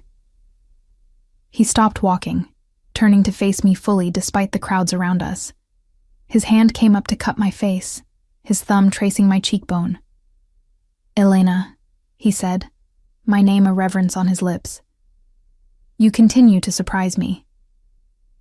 Is that good or bad? It's perfect. He leaned down, pressing a kiss to my forehead that felt more intimate than any of the kisses we'd shared before. "You're perfect. And you're mine." "Yours," I agreed, and felt that same settling sensation I'd experienced the night before, as though pieces of myself I hadn't known were scattered were finally clicking into place. The rest of the evening passed in a blur. Dinner was served, course after course of food I barely tasted because I was too nervous. Speeches were made by people raising money for causes I'd never heard of. And through it all, Ethan kept me close, his hand on my waist or my knee or my shoulder, a constant reminder of his presence and his claim. When the dancing started, he led me onto the floor without asking if I wanted to dance. His hand settled on my waist, the other taking mine, and we moved together with a natural grace that surprised me. "I didn't know you could dance," I said. "There's a lot you don't know about me yet." His voice was low, intimate, meant only for me despite the dozens of couples around us. "But you'll learn. We have a lifetime for you to learn all my secrets." "And will you learn mine?" "I already know most of them, Elena." His dark eyes held mine. "I know about your parents' disappointment when you moved to the city. I know about the novel you've been writing for 3 years, but never show anyone. I know about the miscarriage you had when you were 19 that you've never told anyone about. I know every scar, every fear, every dream you've kept hidden." My breath caught. "How? I told you. I know everything about you. I've known since the second day you were in my house. Because understanding you, knowing every part of you, is how I protect you. How I keep you safe." I should have been angry at the invasion of privacy. Should have been furious that he'd investigated my past without my permission. But instead, I felt something else. A strange relief at being so thoroughly known, so completely seen. "You don't think it's too much?" I asked. "Knowing someone so completely?" "I think it's the only way to truly possess someone." His hand tightened on my waist.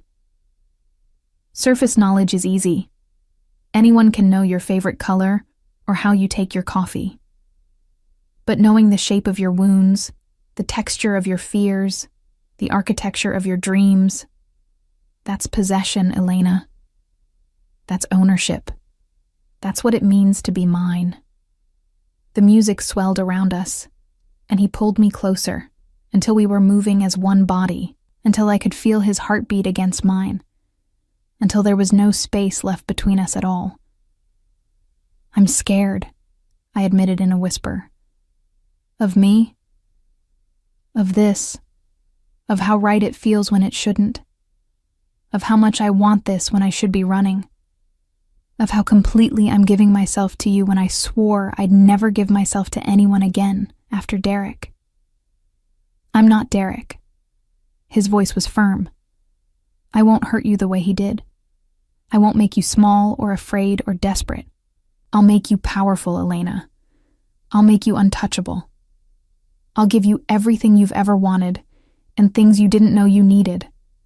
And all I ask in return is that you give yourself to me completely, that you trust me to protect you, to cherish you, to keep you safe from everyone, including yourself." "That's a lot to ask." "I know, but I'm asking anyway." He leaned down, his lips brushing my ear. "Say yes again, Elena. Say you'll marry me. Say you'll be mine. Say it like you mean it this time, without doubt or fear." I pulled back enough to look into his eyes, those dark, intense eyes that saw everything, that knew everything, that promised everything, and I felt the last of my resistance crumble. "Yes," I whispered. "I'll marry you. I'll be yours, completely and without reservation." His smile was slow and triumphant and absolutely devastating. "Mine," he breathed. "Yours," I confirmed. And as he kissed me there on the dance floor, with hundreds of people watching, with the Castellanos surely plotting in the shadows, with my entire future hanging in the balance, I felt no fear, only certainty. I was Ethan Moretti's. And somehow, that was exactly what I'd been searching for all along. The wedding planning began the next morning with a precision that would have impressed a military general. I woke to find Maria and 3 other women waiting in my sitting room, armed with tablets, fabric swatches, and what looked like hundreds of photographs of flowers, venues, and cakes. "Good morning, Mrs. Moretti," Maria said with a warm smile, using my future title as though it were already official. "We have exactly 4 weeks to plan a wedding worthy of the Moretti name. Shall we begin?" I'd barely had my coffee before I was being shown dress designs, asked about color preferences, and consulted on guest lists that included names I'd only ever seen in newspapers. It was overwhelming and surreal, and somehow exactly what I needed. A distraction from the enormity of what I was actually doing. Marrying a man I'd known for less than 2 weeks. A man who'd claimed me as his with a certainty that should have terrified me, but instead felt like the most natural thing in the world. "The ceremony will be at St. Anthony's, of course," Maria was saying, making notes on her tablet. "That's where all the Moretti men have been married for 3 generations. Father Michael is already aware and preparing. For the reception, Mr. Moretti has reserved the grand ballroom at the plaza. It can accommodate 500 guests comfortably." 500? I choked on my coffee. That many people? "The Moretti family has extensive connections," one of the other women, Sophia, the wedding planner, said diplomatically. "And this wedding sends an important message to the community. Everyone who matters will want to be there." What she meant, I was beginning to understand, was that this wedding was as much a political statement as a personal one. Ethan was showing the world, and specifically the Castellanos, that I wasn't a weakness or a liability. I was his wife, his partner, someone worth celebrating publicly and protecting fiercely. "What about my family?" I asked suddenly. "My parents. They should be invited, shouldn't they?" Maria and Sophia exchanged a glance. "Mr. Moretti said to leave that decision entirely to you," Maria said carefully. "If you want them there, they'll be invited with all due honor. If you'd prefer they weren't informed, that's also acceptable." I thought about my parents, their disappointment when I'd chosen the city over staying in their small town, their barely concealed judgment of my choices, their complete absence during my relationship with Derek, and the painful aftermath. We exchanged obligatory phone calls on holidays and birthdays, nothing more. "No," I decided. "Don't invite them. This isn't. They wouldn't understand this world. They'd be uncomfortable. And honestly, I'd rather not have to explain any of it to them." It was the truth, even if it stung a little. This life I was entering with Ethan existed in a completely different universe from the one my parents inhabited. Trying to bridge that gap for one day seemed more exhausting than it was worth. "Very well," Sophia made a note. "Now, for your dress, I've arranged for 3 of the city's top designers to bring their collections here tomorrow. Mr. Moretti has made it clear that cost is no object. You're to choose whatever you love." The rest of the morning passed in a whirlwind of decisions. Flowers, white roses and peonies. Colors, cream and gold with touches of emerald to match my engagement ring. Menu, a blend of Italian and American cuisine that honored Ethan's heritage, while acknowledging my own background. Music, a classical quartet for the ceremony, a full band for the reception. It was all beautiful and perfect and completely overwhelming. By the time the planning team finally left, promising to return tomorrow with dress options, I felt like I'd run a marathon. I collapsed onto the sofa in my sitting room, closing my eyes against the magnitude of it all. "Tired already?" Ethan's voice made me open my eyes to find him leaning against the doorframe, watching me with an expression that was equal parts amusement and concern. "The planning has only just begun." "How do people do this?" I asked. "Plan a wedding in 4 weeks?"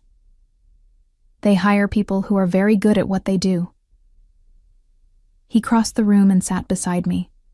his arm coming around my shoulders in a gesture that had become familiar. And they have unlimited resources. Money solves most logistical problems quite efficiently. Is that your solution to everything? Throw money at it until it works? Usually. He didn't sound apologetic. Though I've found that certain things require a more personal touch. The way he said it made heat pool in my stomach. We hadn't been intimate yet. Ethan had been surprisingly patient, stealing kisses but never pushing for more. But the promise of eventually was there in every look, every touch, every moment we spent together. I saw the guest list, I said, changing the subject before I did something foolish like climb into his lap. 500 people? 487, to be precise. His fingers traced patterns on my shoulder through the soft cashmere of my sweater. Every family that matters, every alliance that needs to be acknowledged, every potential enemy that needs to see exactly what you are to me. A trophy? A queen. His voice was firm. My equal, my partner, the woman who rules beside me. That's what they'll see, Elena. Not a weakness, not a liability, but strength. I don't feel very strong. That's because you're still learning what strength looks like in this world. He tilted my chin up so I had to meet his eyes. Strength isn't always loud or obvious. Sometimes it's quiet endurance. It's walking into a room full of people who'd rather you didn't exist, and holding your head high anyway. It's choosing to build a life in the face of uncertainty, rather than running from what frightens you. Is that what I'm doing? Isn't it? He challenged. You could have left after I dealt with Derek. You could have insisted on going back to your apartment, your job, your old life. But you stayed. You chose this. That takes strength, Elena. Maybe he was right. Maybe there was strength in choosing the unknown over the familiar, in trusting this dangerous man over trusting myself to survive alone. Or maybe I was just desperate enough and tired enough and drawn to him enough that I was calling surrender strength, because it was easier to accept that way. I want to show you something, Ethan said suddenly, standing and offering me his hand. Come with me. I let him pull me to my feet and lead me through the house. We went down corridors I hadn't explored yet, past rooms I'd only glimpsed, until we reached a door at the far end of the east wing that he unlocked with a key from his pocket. This was going to be a surprise for after the wedding, he said as he pushed the door open. But I think you could use it now. I stepped inside and stopped, my breath catching. It was an office, but not like any office I'd ever seen. Floor-to-ceiling bookshelves lined 2 walls, already filled with books I recognized as the kind I loved. Classic literature, contemporary fiction, poetry collections, writing guides. A large mahogany desk sat in front of windows that overlooked the gardens, its surface clear, except for a state-of-the-art laptop, and a leather journal embossed with my initials. But it was the far corner that made tears prick my eyes. There was a cozy reading nook with a deep armchair positioned perfectly to catch the afternoon light, a small table beside it already set with a French press, and a collection of premium coffee beans. And on the wall above, framed in simple but elegant frames, were the first 3 chapters of the novel I'd been writing. The one I'd never shown anyone. The one I was certain no one even knew existed. How did you... I couldn't finish the question. I told you, I know everything about you. Ethan moved to stand behind me, his hands settling on my shoulders. Including the fact that you're a brilliant writer who's been too afraid to share her work with anyone. That changes now. You can't just... I can, and I did. His voice was firm, but gentle. Elena, you're going to be my wife. That means you'll want for nothing, including time and space to pursue your dreams. This room is yours, your sanctuary. You can write here, read here, exist here without anyone bothering you. And when you're ready, when you've finished that novel you've been working on, I have connections with publishers who would be thrilled to read it. You've thought of everything. That's what I do. His lips brushed my temple. I see what people need, sometimes before they know they need it themselves, and I provide it. It's how I've built my empire. It's how I'll take care of you. I turned in his arms, looking up at this man who'd upended my life so completely. This is too much, Ethan. The room, the wedding, all of it. I don't know how to accept all this without feeling like I owe you everything. You don't owe me anything. His hands framed my face with that gentle possessiveness I'd come to crave. You're giving me yourself, Elena. Your trust, your loyalty, your future. That's worth more than any room or ring or wedding. That's worth everything. I don't understand you, I admitted. You're this powerful, dangerous man who could have anyone, anything. Why me? Really? He was quiet for a long moment, his dark eyes searching mine as though deciding how much truth to share. Finally, he spoke. Do you know what it's like to live in a world where everything is transactional? Where every relationship, every alliance, every connection exists only because of what it can provide? Where people smile to your face while planning your downfall? Where loyalty is bought and sold? Where love is a weapon used to manipulate and control? I shook my head. That's been my entire life, Elena. From the moment I was old enough to understand what my family was, what I was expected to become. I've never had a relationship that wasn't calculated. Never made a friend who didn't have an ulterior motive. Never met a woman who wanted me rather than what I could provide. He paused, his thumb tracing my lower lip. Until you ran into my shop, terrified and desperate, and looked at me like I was salvation instead of damnation. You didn't know who I was. You didn't want anything from me except safety. And when you learned what I was, you didn't try to use it or leverage it or manipulate me with it. You just accepted it as part of who I am. That's not entirely true, I felt compelled to point out. I was terrified of you. I am still terrified of you sometimes. Fear and acceptance aren't mutually exclusive. His smile was soft, and I'd rather have your honest fear than false adoration. At least with you, I know where I stand. You don't pretend, Elena. You don't perform. You're real in a way that nothing else in my life has ever been real. That's why I want you. That's why you're mine. The raw honesty in his words made my chest tight. This man who commanded an empire with cold calculation, who made people disappear with a few quiet words, who inspired fear in hardened criminals. He was offering me something precious and vulnerable. The truth of his loneliness, the weight of his isolation, the hunger for something genuine in a world built on lies. I'm not as real as you think, I said quietly. I'm broken, Ethan. Derek broke something in me that I'm not sure can be fixed. I'm damaged goods. Then we're well matched. His voice was fierce. Because I'm broken too, Elena. This world, this life, it breaks you in ways that can't be repaired. But maybe two broken people can fit together in a way that makes the cracks less obvious. Maybe we can build something strong from our damaged pieces. That's a lot of maybes. All of life is maybes. He leaned down, his forehead resting against mine. But I'm certain about this. About you. About us. I've never been more certain of anything in my life. I reached up, my hands fisting in his shirt, pulling him closer. Show me, I whispered. Show me you're certain.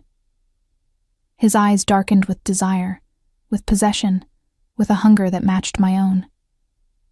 Elena, he warned, if I start this now, I won't stop. I won't be gentle and I won't hold back. Are you sure that's what you want?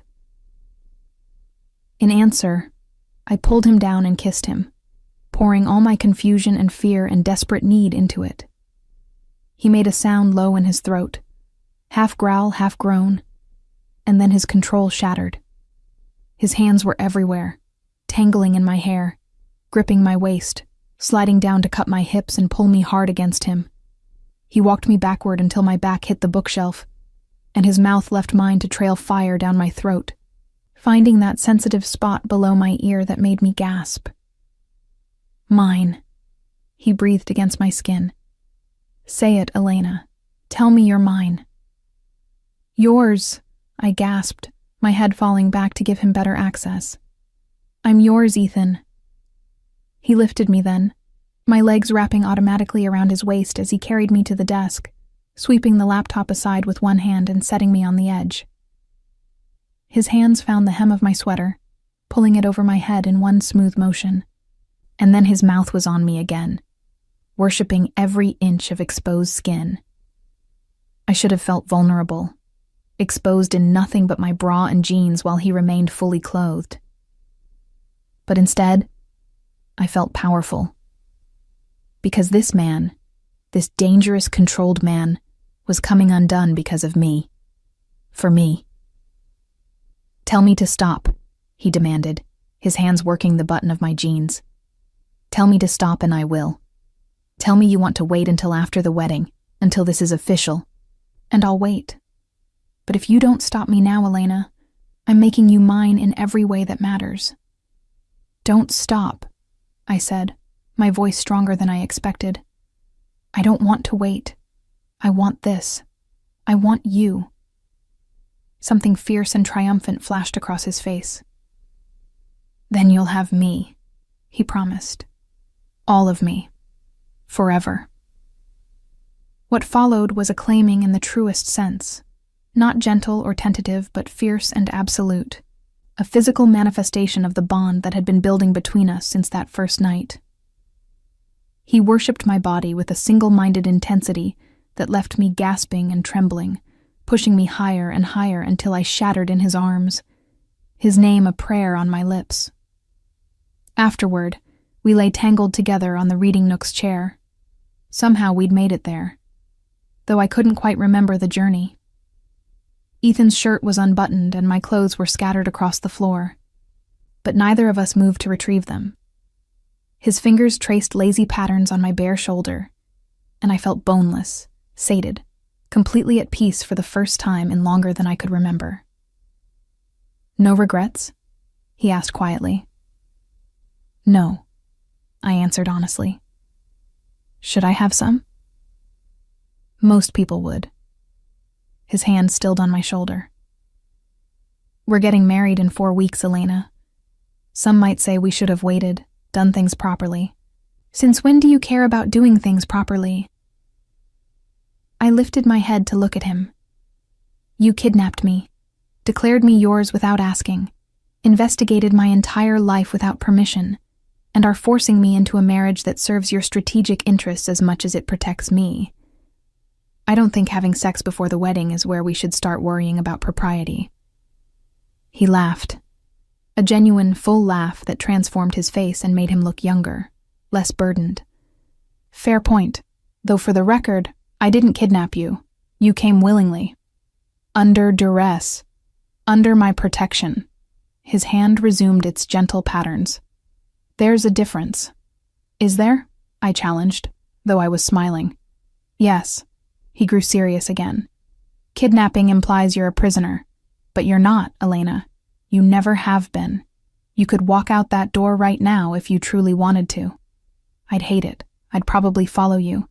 I'd definitely make sure you were protected from a distance. But I wouldn't force you to stay. You say that now, after you've already claimed me in every way possible. I say that always. His dark eyes held mine. You're mine by choice, Elena. Your choice, even if I pushed you toward making it. That matters to me. It matters more than you know. I believed him, against all logic and reason. I believed that this dangerous man with his calculated ruthlessness and his empire built on fear actually cared about my consent, my choice, my agency in all of this. I'm still scared, I admitted. Not of you, exactly, but of how much I want this, of how right it feels when it shouldn't, of how completely I've given myself to you in such a short time. Good. His voice was firm. Fear keeps you alert, keeps you aware of the stakes. Just don't let it paralyze you. We're building something here, Elena. Something real and lasting. But it requires courage. From both of us. What are you afraid of? I asked, curious. You don't seem afraid of anything. I'm afraid of losing you. The admission was quiet, but absolute. I'm afraid that you'll wake up one day and realize what you've bound yourself to, what kind of man I really am, and you'll look at me with fear or disgust instead of acceptance.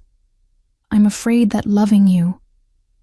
He stopped, his jaw tightening. Loving me? I prompted, my heart hammering. Yes. He met my eyes steadily. Loving you.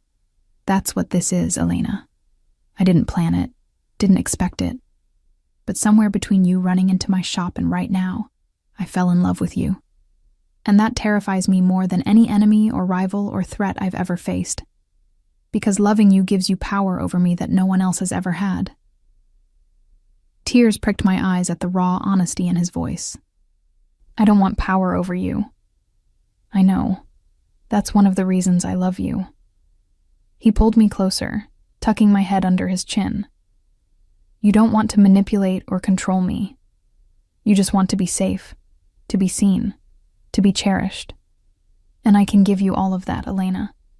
I will give you all of that and more, every day for the rest of our lives. I think. I hesitated, then decided to be as honest as he'd been. I think I might be falling in love with you too. Or maybe I already have. I don't know how to tell the difference between love and Stockholm Syndrome and gratitude and desire and everything else I feel when I'm with you. Does it matter? He asked. As long as you choose to stay, as long as you want this life with me. Does it matter what we call it? I guess not. I relaxed against him, listening to the steady beat of his heart. But for what it's worth, I'm choosing to call it love. Because that feels true in a way nothing else has in a very long time. His arms tightened around me. Then I'll take it. I'll take your love and your trust and your loyalty, and I'll give you mine in return. We'll build something unshakable, Elena. Something that no enemy can tear down, no threat can damage, no force can destroy. That's a big promise. I keep my promises. He pressed a kiss to the top of my head. Always. We stayed like that for a long time, wrapped in each other in the quiet certainty of what we were building. Outside, the afternoon was giving way to evening, painting the sky in shades of orange and pink. And in that beautiful office, my sanctuary, a gift from a man who saw what I needed before I knew to ask for it, I felt something settle deep in my chest. This was right. This dangerous, impossible, completely insane arrangement was exactly what I'd been searching for without knowing it. A man who claimed me without apology, protected me without hesitation, loved me without conditions. I was Ethan Moretti's, and he was mine, and God help anyone who tried to come between us. The wedding dress arrived 3 days before the ceremony, wrapped in layers of tissue paper and carried by 2 assistants who handled it like it was spun from starlight. When they unveiled it in my room, I couldn't breathe. It was perfect. Ivory silk that seemed to glow in the afternoon light, with delicate lace sleeves and a fitted bodice that would emphasize my figure before flowing into a full skirt. The back was open, dipping low to reveal skin, and the train was just long enough to be dramatic without being impractical. Tiny crystals were sewn into the lace, catching the light with every movement. Mr. Moretti approved this design personally, one of the assistants said, as Maria helped me into it for the final fitting. He was very specific about what he wanted. Elegant but not ostentatious. Traditional but with modern touches. Something that would make you look like a queen. I stared at myself in the full-length mirror, and barely recognized the woman looking back. With my dark hair loose around my shoulders, and this dress transforming me into someone who belonged in Ethan's world, I looked like I'd been born for this, like I'd always been meant to be Mrs. Moretti. "You're going to take his breath away," Maria said softly, adjusting the train. "I've worked for the Moretti family for 15 years, and I've never seen Mr. Ethan look at anyone the way he looks at you." "How does he look at me?" I asked, echoing the same question I'd asked weeks ago, though now I thought I knew the answer. "Like you're the only real thing in his world." She met my eyes in the mirror. "Like he'd burn the city down before letting anyone hurt you. Like he's finally found something worth living for instead of just surviving." Her words made my chest tight with emotion. In the 3 weeks since I'd agreed to marry him, Ethan had shown me a side of himself I suspected few people ever saw. The man beneath the mob boss, the person behind the power. He was attentive without being controlling, protective without being possessive in the suffocating way Derek had been. He gave me space when I needed it, and held me close when I didn't. And the way he looked at me, Maria was right.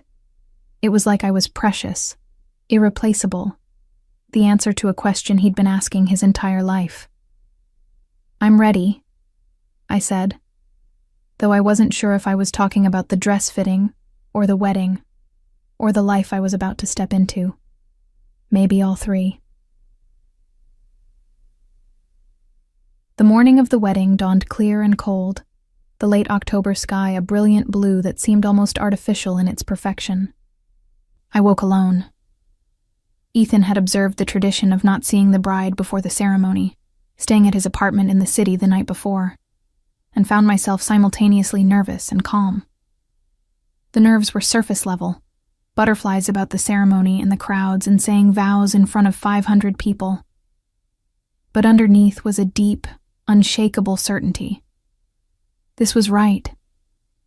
Marrying Ethan Moretti was the rightest thing I'd ever done. Maria and her team descended on me at 8 in the morning, beginning the long process of transformation. Hair, makeup, nails, everything had to be perfect. By noon, I was finally ready, standing in my room in that beautiful dress, holding a bouquet of white roses and peonies that matched the arrangements throughout St. Anthony's. "You look beautiful, dear," Maria said, her eyes suspiciously bright. "Your mother would be proud." The mention of my mother sent a pang through me. I'd thought about calling her a dozen times over the past weeks, imagined trying to explain this whirlwind romance and sudden marriage to a man she'd never met. But in the end, I'd decided against it. She'd chosen to keep me at arm's length for years. This was simply a continuation of that distance. "Thank you, Maria." I squeezed her hand. "For everything. You've been more of a mother to me these past weeks than my own has been in years." She pulled me into a gentle hug, careful not to crush the dress. "You're family now, Elena. That's what we do. We take care of our own." Family. The word had taken on new meaning since entering Ethan's world. It wasn't just about blood relations, but about loyalty, about chosen bonds that ran deeper than biology. I was becoming part of something larger than myself, and for the first time in my life, that didn't feel suffocating. It felt like belonging. The drive to St. Anthony's was surreal. Marco drove. Ethan had insisted on his most trusted man handling my security, even on our wedding day. And Sal sat in the passenger seat, both men in formal suits that couldn't quite hide the weapons I knew they carried. Protection, even today. Maybe especially today, when I'd be most visible, most vulnerable to anyone who might still see me as Ethan's weakness. St. Anthony's was a beautiful old church, all stone and stained glass, with a bell tower that had been ringing every Sunday for over 100 years. As we pulled up to the entrance, I could see crowds of people already inside. The pews would be packed with the families that controlled this city's underworld, all gathered to witness the union that made me untouchable. Giovanni was waiting at the entrance, looking distinguished in his formal attire. He would walk me down the aisle, another departure from tradition, but Ethan had insisted. "Giovanni has been with the family longer than anyone," he'd said. He's as close to a father figure as I've had since my grandfather died. It would honor me if he escorted you." "You're ready, Miss Elena?" Giovanni asked, offering his arm. In his other hand, he held a small velvet box. "Mr. Ethan asked me to give you this before you walked in. He said to tell you that you were beautiful before you even put it on. But this would complete the picture." I opened the box to find a delicate diamond bracelet. Not flashy, but elegant, with stones that caught the light and scattered it like tears. It matched my engagement ring perfectly, and when I clasped it around my wrist, I felt like I was putting on armor. Diamonds weren't just beautiful, they were the hardest substance on earth, unbreakable, like what Ethan and I were building together. "I'm ready," I said, taking Giovanni's arm. The organ music swelled as we entered the church, and every head turned to watch me walk down the aisle. I saw faces I recognized from the gala. Antonio Russo and his wife Gabriella, giving me warm smiles. Marco Castellano and his family, their expressions harder to read. Dozens of others whose names I'd learned over the past weeks, the network of families and alliances that made up Ethan's world. But I barely saw any of them, because at the end of that long aisle, standing beside the priest with Marco as his best man, was Ethan. He wore a black tuxedo that looked like it had been crafted by angels, his dark hair styled back to reveal the strong lines of his face. But it was his expression that stole my breath, raw emotion breaking through his usual control, something between awe and possession, and pure, undiluted love. He mouthed 2 words as I walked toward him. "My queen." I smiled, tears pricking my eyes. "My king," I mouthed back. Giovanni placed my hand in Ethan's with a gentle squeeze, then stepped back. Ethan's fingers closed around mine, warm and strong and absolutely certain. "You're the most beautiful thing I've ever seen," he whispered, low enough that only I could hear. "I knew you would be, but seeing you like this... Elena, you're perfect." "So are you," I whispered back. The ceremony was traditional, Catholic, with all the formal prayers and rituals Ethan's grandfather would have expected. But I barely heard the words. I was too focused on Ethan, on the way his thumb stroked across my knuckles, on the fierce love in his eyes, on the absolute certainty in his voice when he spoke his vows. "I, Ethan Dominic Moretti, take you, Elena Rose Carter, to be my lawfully wedded wife. I promise to love you, to protect you, to cherish you above all others. I promise that no harm will come to you while I draw breath, that no enemy will touch you, that no force on earth will separate us. You are mine, and I am yours, from this day forward, for all the days of our lives." They weren't the traditional vows, but they were perfect. They were us, a promise of protection and possession wrapped in devotion. When it was my turn, I spoke from the heart, surprising myself with how steady my voice was. "I, Elena Rose Carter, take you, Ethan Dominic Moretti, to be my lawfully wedded husband. I promise to stand beside you, to trust in your protection, to be your partner in all things. I promise to be loyal, to be honest, to give you all of myself without reservation. You claimed me as yours, and I accept that claim. You are mine, and I am yours, from this day forward, for all the days of our lives." "The rings," Father Michael prompted, and Marco stepped forward, with a velvet cushion bearing 2 platinum bands. Ethan slid mine onto my finger, a perfect match to the engagement ring, engraved with the same delicate vines. When it was my turn to place his ring, my hands trembled slightly, but his steadying touch calmed me. The band was wide and masculine, engraved with something in Italian that I'd have to ask him to translate later.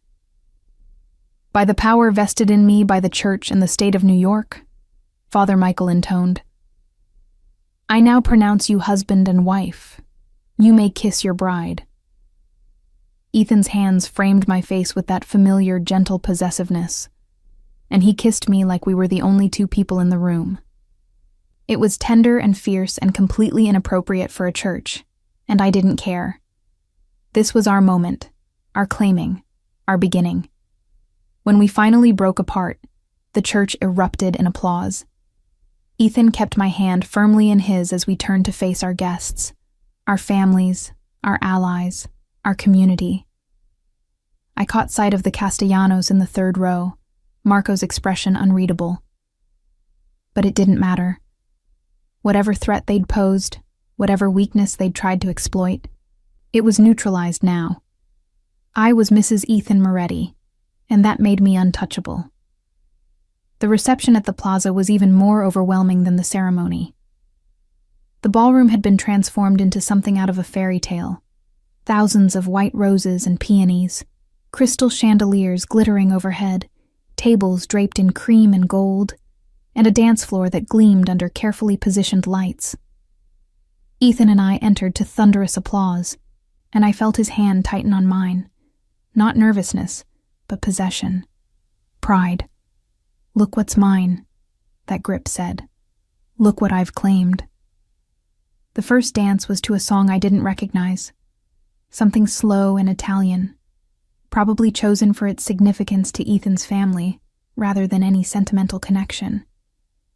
But as he held me close, and we moved together across that polished floor, it became ours. Our song, our moment, our promise. "Are you happy?" he murmured against my hair. "Yes," I answered honestly. Terrified, overwhelmed, completely out of my depth, but happy. "Is that strange?" "No." His arms tightened around me. "It's perfect, just like you." The rest of the evening passed in a blur of congratulations and toasts and more food than I could possibly eat. Antonio Russo gave a speech that made everyone laugh, talking about how Ethan had always been too serious, too controlled, and how it took the right woman to finally crack that ice. Marco gave a shorter toast, surprisingly warm, welcoming me officially into the family. But it was when Marco Castellano approached our table that the mood shifted. "Congratulations," he said, his voice carefully neutral. "Mrs. Moretti, you look lovely. Ethan, you've done well for yourself." "Thank you, Marco." Ethan's voice was cool but polite. "I'm glad you could make it. I wouldn't have missed it." Marco's eyes moved between us, assessing. "You've made quite the statement today. Marrying outside the families, bringing someone new into our world. It's bold." "Elena is family now," Ethan replied. "That's all that matters." "Of course." Marco inclined his head. "I hope the marriage brings you both happiness and stability. We all benefit when our leaders are settled, focused, not distracted by complications." The threat was barely veiled. "Do your job. Don't let your new wife become a distraction, or we'll have problems." But before Ethan could respond, I surprised myself by speaking up. "Mr. Castellano," I said, my voice steady despite the intimidation I felt. "I understand you have concerns about whether I'll be a distraction to my husband. Let me assure you, I have no intention of interfering with Ethan's business or his responsibilities to the families, but I also have no intention of being seen as a weakness. I'm his wife now, which means I'm protected by every alliance he's built, every obligation that binds this community together.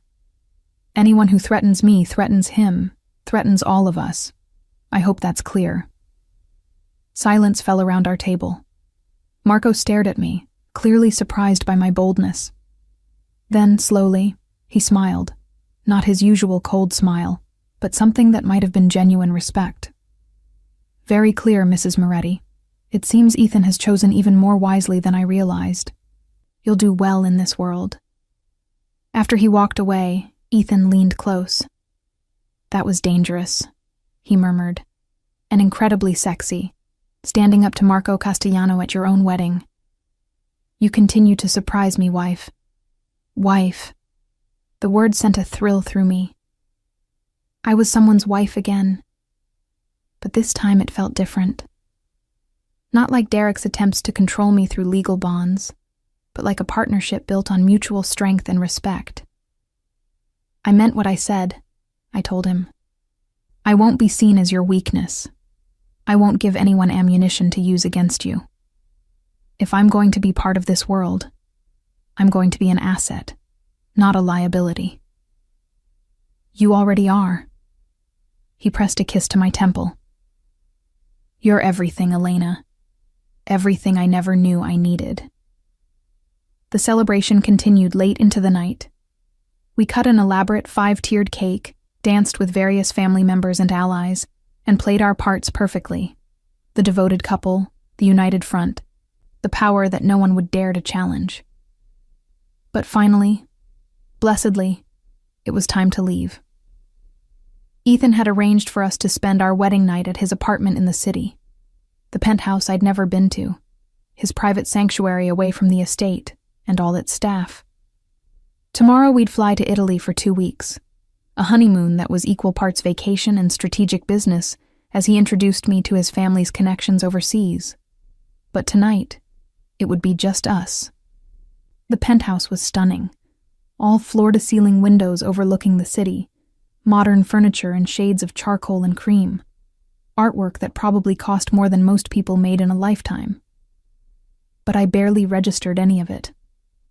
I was too focused on Ethan as he closed the door behind us and slowly turned to face me. Alone at last, he said, his voice dropping to that low register that made heat pool in my stomach. My wife. Your wife, I agreed, stepping out of my heels and immediately shrinking several inches. That's still so strange to say. You'll get used to it. He crossed to me, his hands finding my waist, pulling me close. You'll say it every day for the rest of our lives, and eventually it'll feel as natural as breathing. Promise? Promise. His lips found mine, the kiss starting gentle but quickly deepening into something more urgent, more desperate. We'd maintained control all day, playing our parts perfectly for the cameras and the crowds, but here, alone, that control shattered. His hands found the zipper of my dress, sliding it down with agonizing slowness. The silk pooled at my feet, leaving me in nothing but the delicate white lingerie Maria had insisted was tradition. Ethan's eyes darkened as they traveled over me, possessive and hungry. Mine, he breathed. Every inch of you, mine. Yours, I confirmed, reaching for his bow tie, my fingers fumbling with the knot until he helped me, shrugging out of his jacket and unbuttoning his shirt to reveal the chest I'd memorized over the past weeks. What followed was different from that first time in my office, less desperate, more deliberate. He worshipped every inch of me with his hands and mouth, taking his time, learning what made me gasp and shiver and beg. And when he finally claimed me, it felt like a completion, like the final piece of a puzzle clicking into place. Afterward, we lay tangled in his bed, our bed now, my head on his chest as his fingers traced lazy patterns on my bare shoulder. No regrets? He asked, echoing that same question from weeks ago. None, I answered honestly. This is insane and impulsive and probably the craziest thing I've ever done, but I don't regret any of it. Good. His arms tightened around me. Because you're stuck with me now, Mrs. Moretti. For better or worse, richer or poorer. Though let's be honest, it'll always be richer with me. In sickness and health, till death do us part. That's a very traditional view for someone who operates outside the law. I'm traditional about the things that matter. His voice was serious. Family, loyalty, marriage, those things are sacred to me. I might break every other rule, but I won't break my vows to you, Elena. Never. I believe you, I said, and realized I meant it. This dangerous man who'd claimed me so completely, who'd upended my life and declared me his without asking, He would keep his promises. He would protect me, cherish me, be faithful to me even when he was ruthless with everyone else. "I love you," I said suddenly, the words spilling out before I could second-guess them. I know it's fast and crazy and probably some kind of psychological thing I should examine more closely. But I love you, Ethan. I love who you are with me, who you've let me see beneath all the power and control. I love that you're dangerous to everyone except me. I love that you claimed me and then spent every day since proving you were worthy of that claim. He was silent for so long that I started to worry I'd said too much, admitted too much. But then he shifted, rolling us so he was above me, his dark eyes intense as they held mine. "I love you too, Elena Moretti. I loved you from the moment you ran into my shop looking for salvation. I loved you more when you challenged me, stood up to me, saw exactly who I was, and chose me anyway. And I'll love you every day for the rest of our lives, with everything I have, everything I am. You're not just my wife. You're my heart, my home, my everything." Tears slipped down my temples as he kissed me again, tender and fierce and absolutely certain. And as we came together once more, sealing our vows in the most intimate way possible, I finally understood what I'd found. Not just protection from Derek or safety or security, though I had all of those things, but something deeper, something I'd been searching for my whole life without knowing it. A place where I belonged, a person who saw me completely and loved me anyway.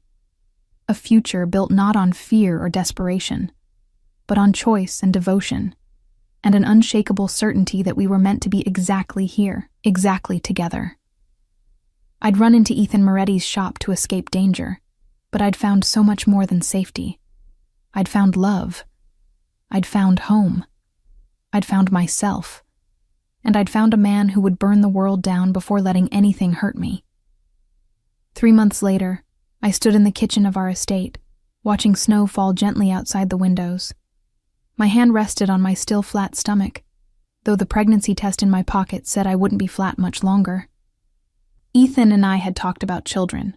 Eventually, we'd said, after we'd had time to adjust to marriage, to really build our foundation. But apparently fate had other plans.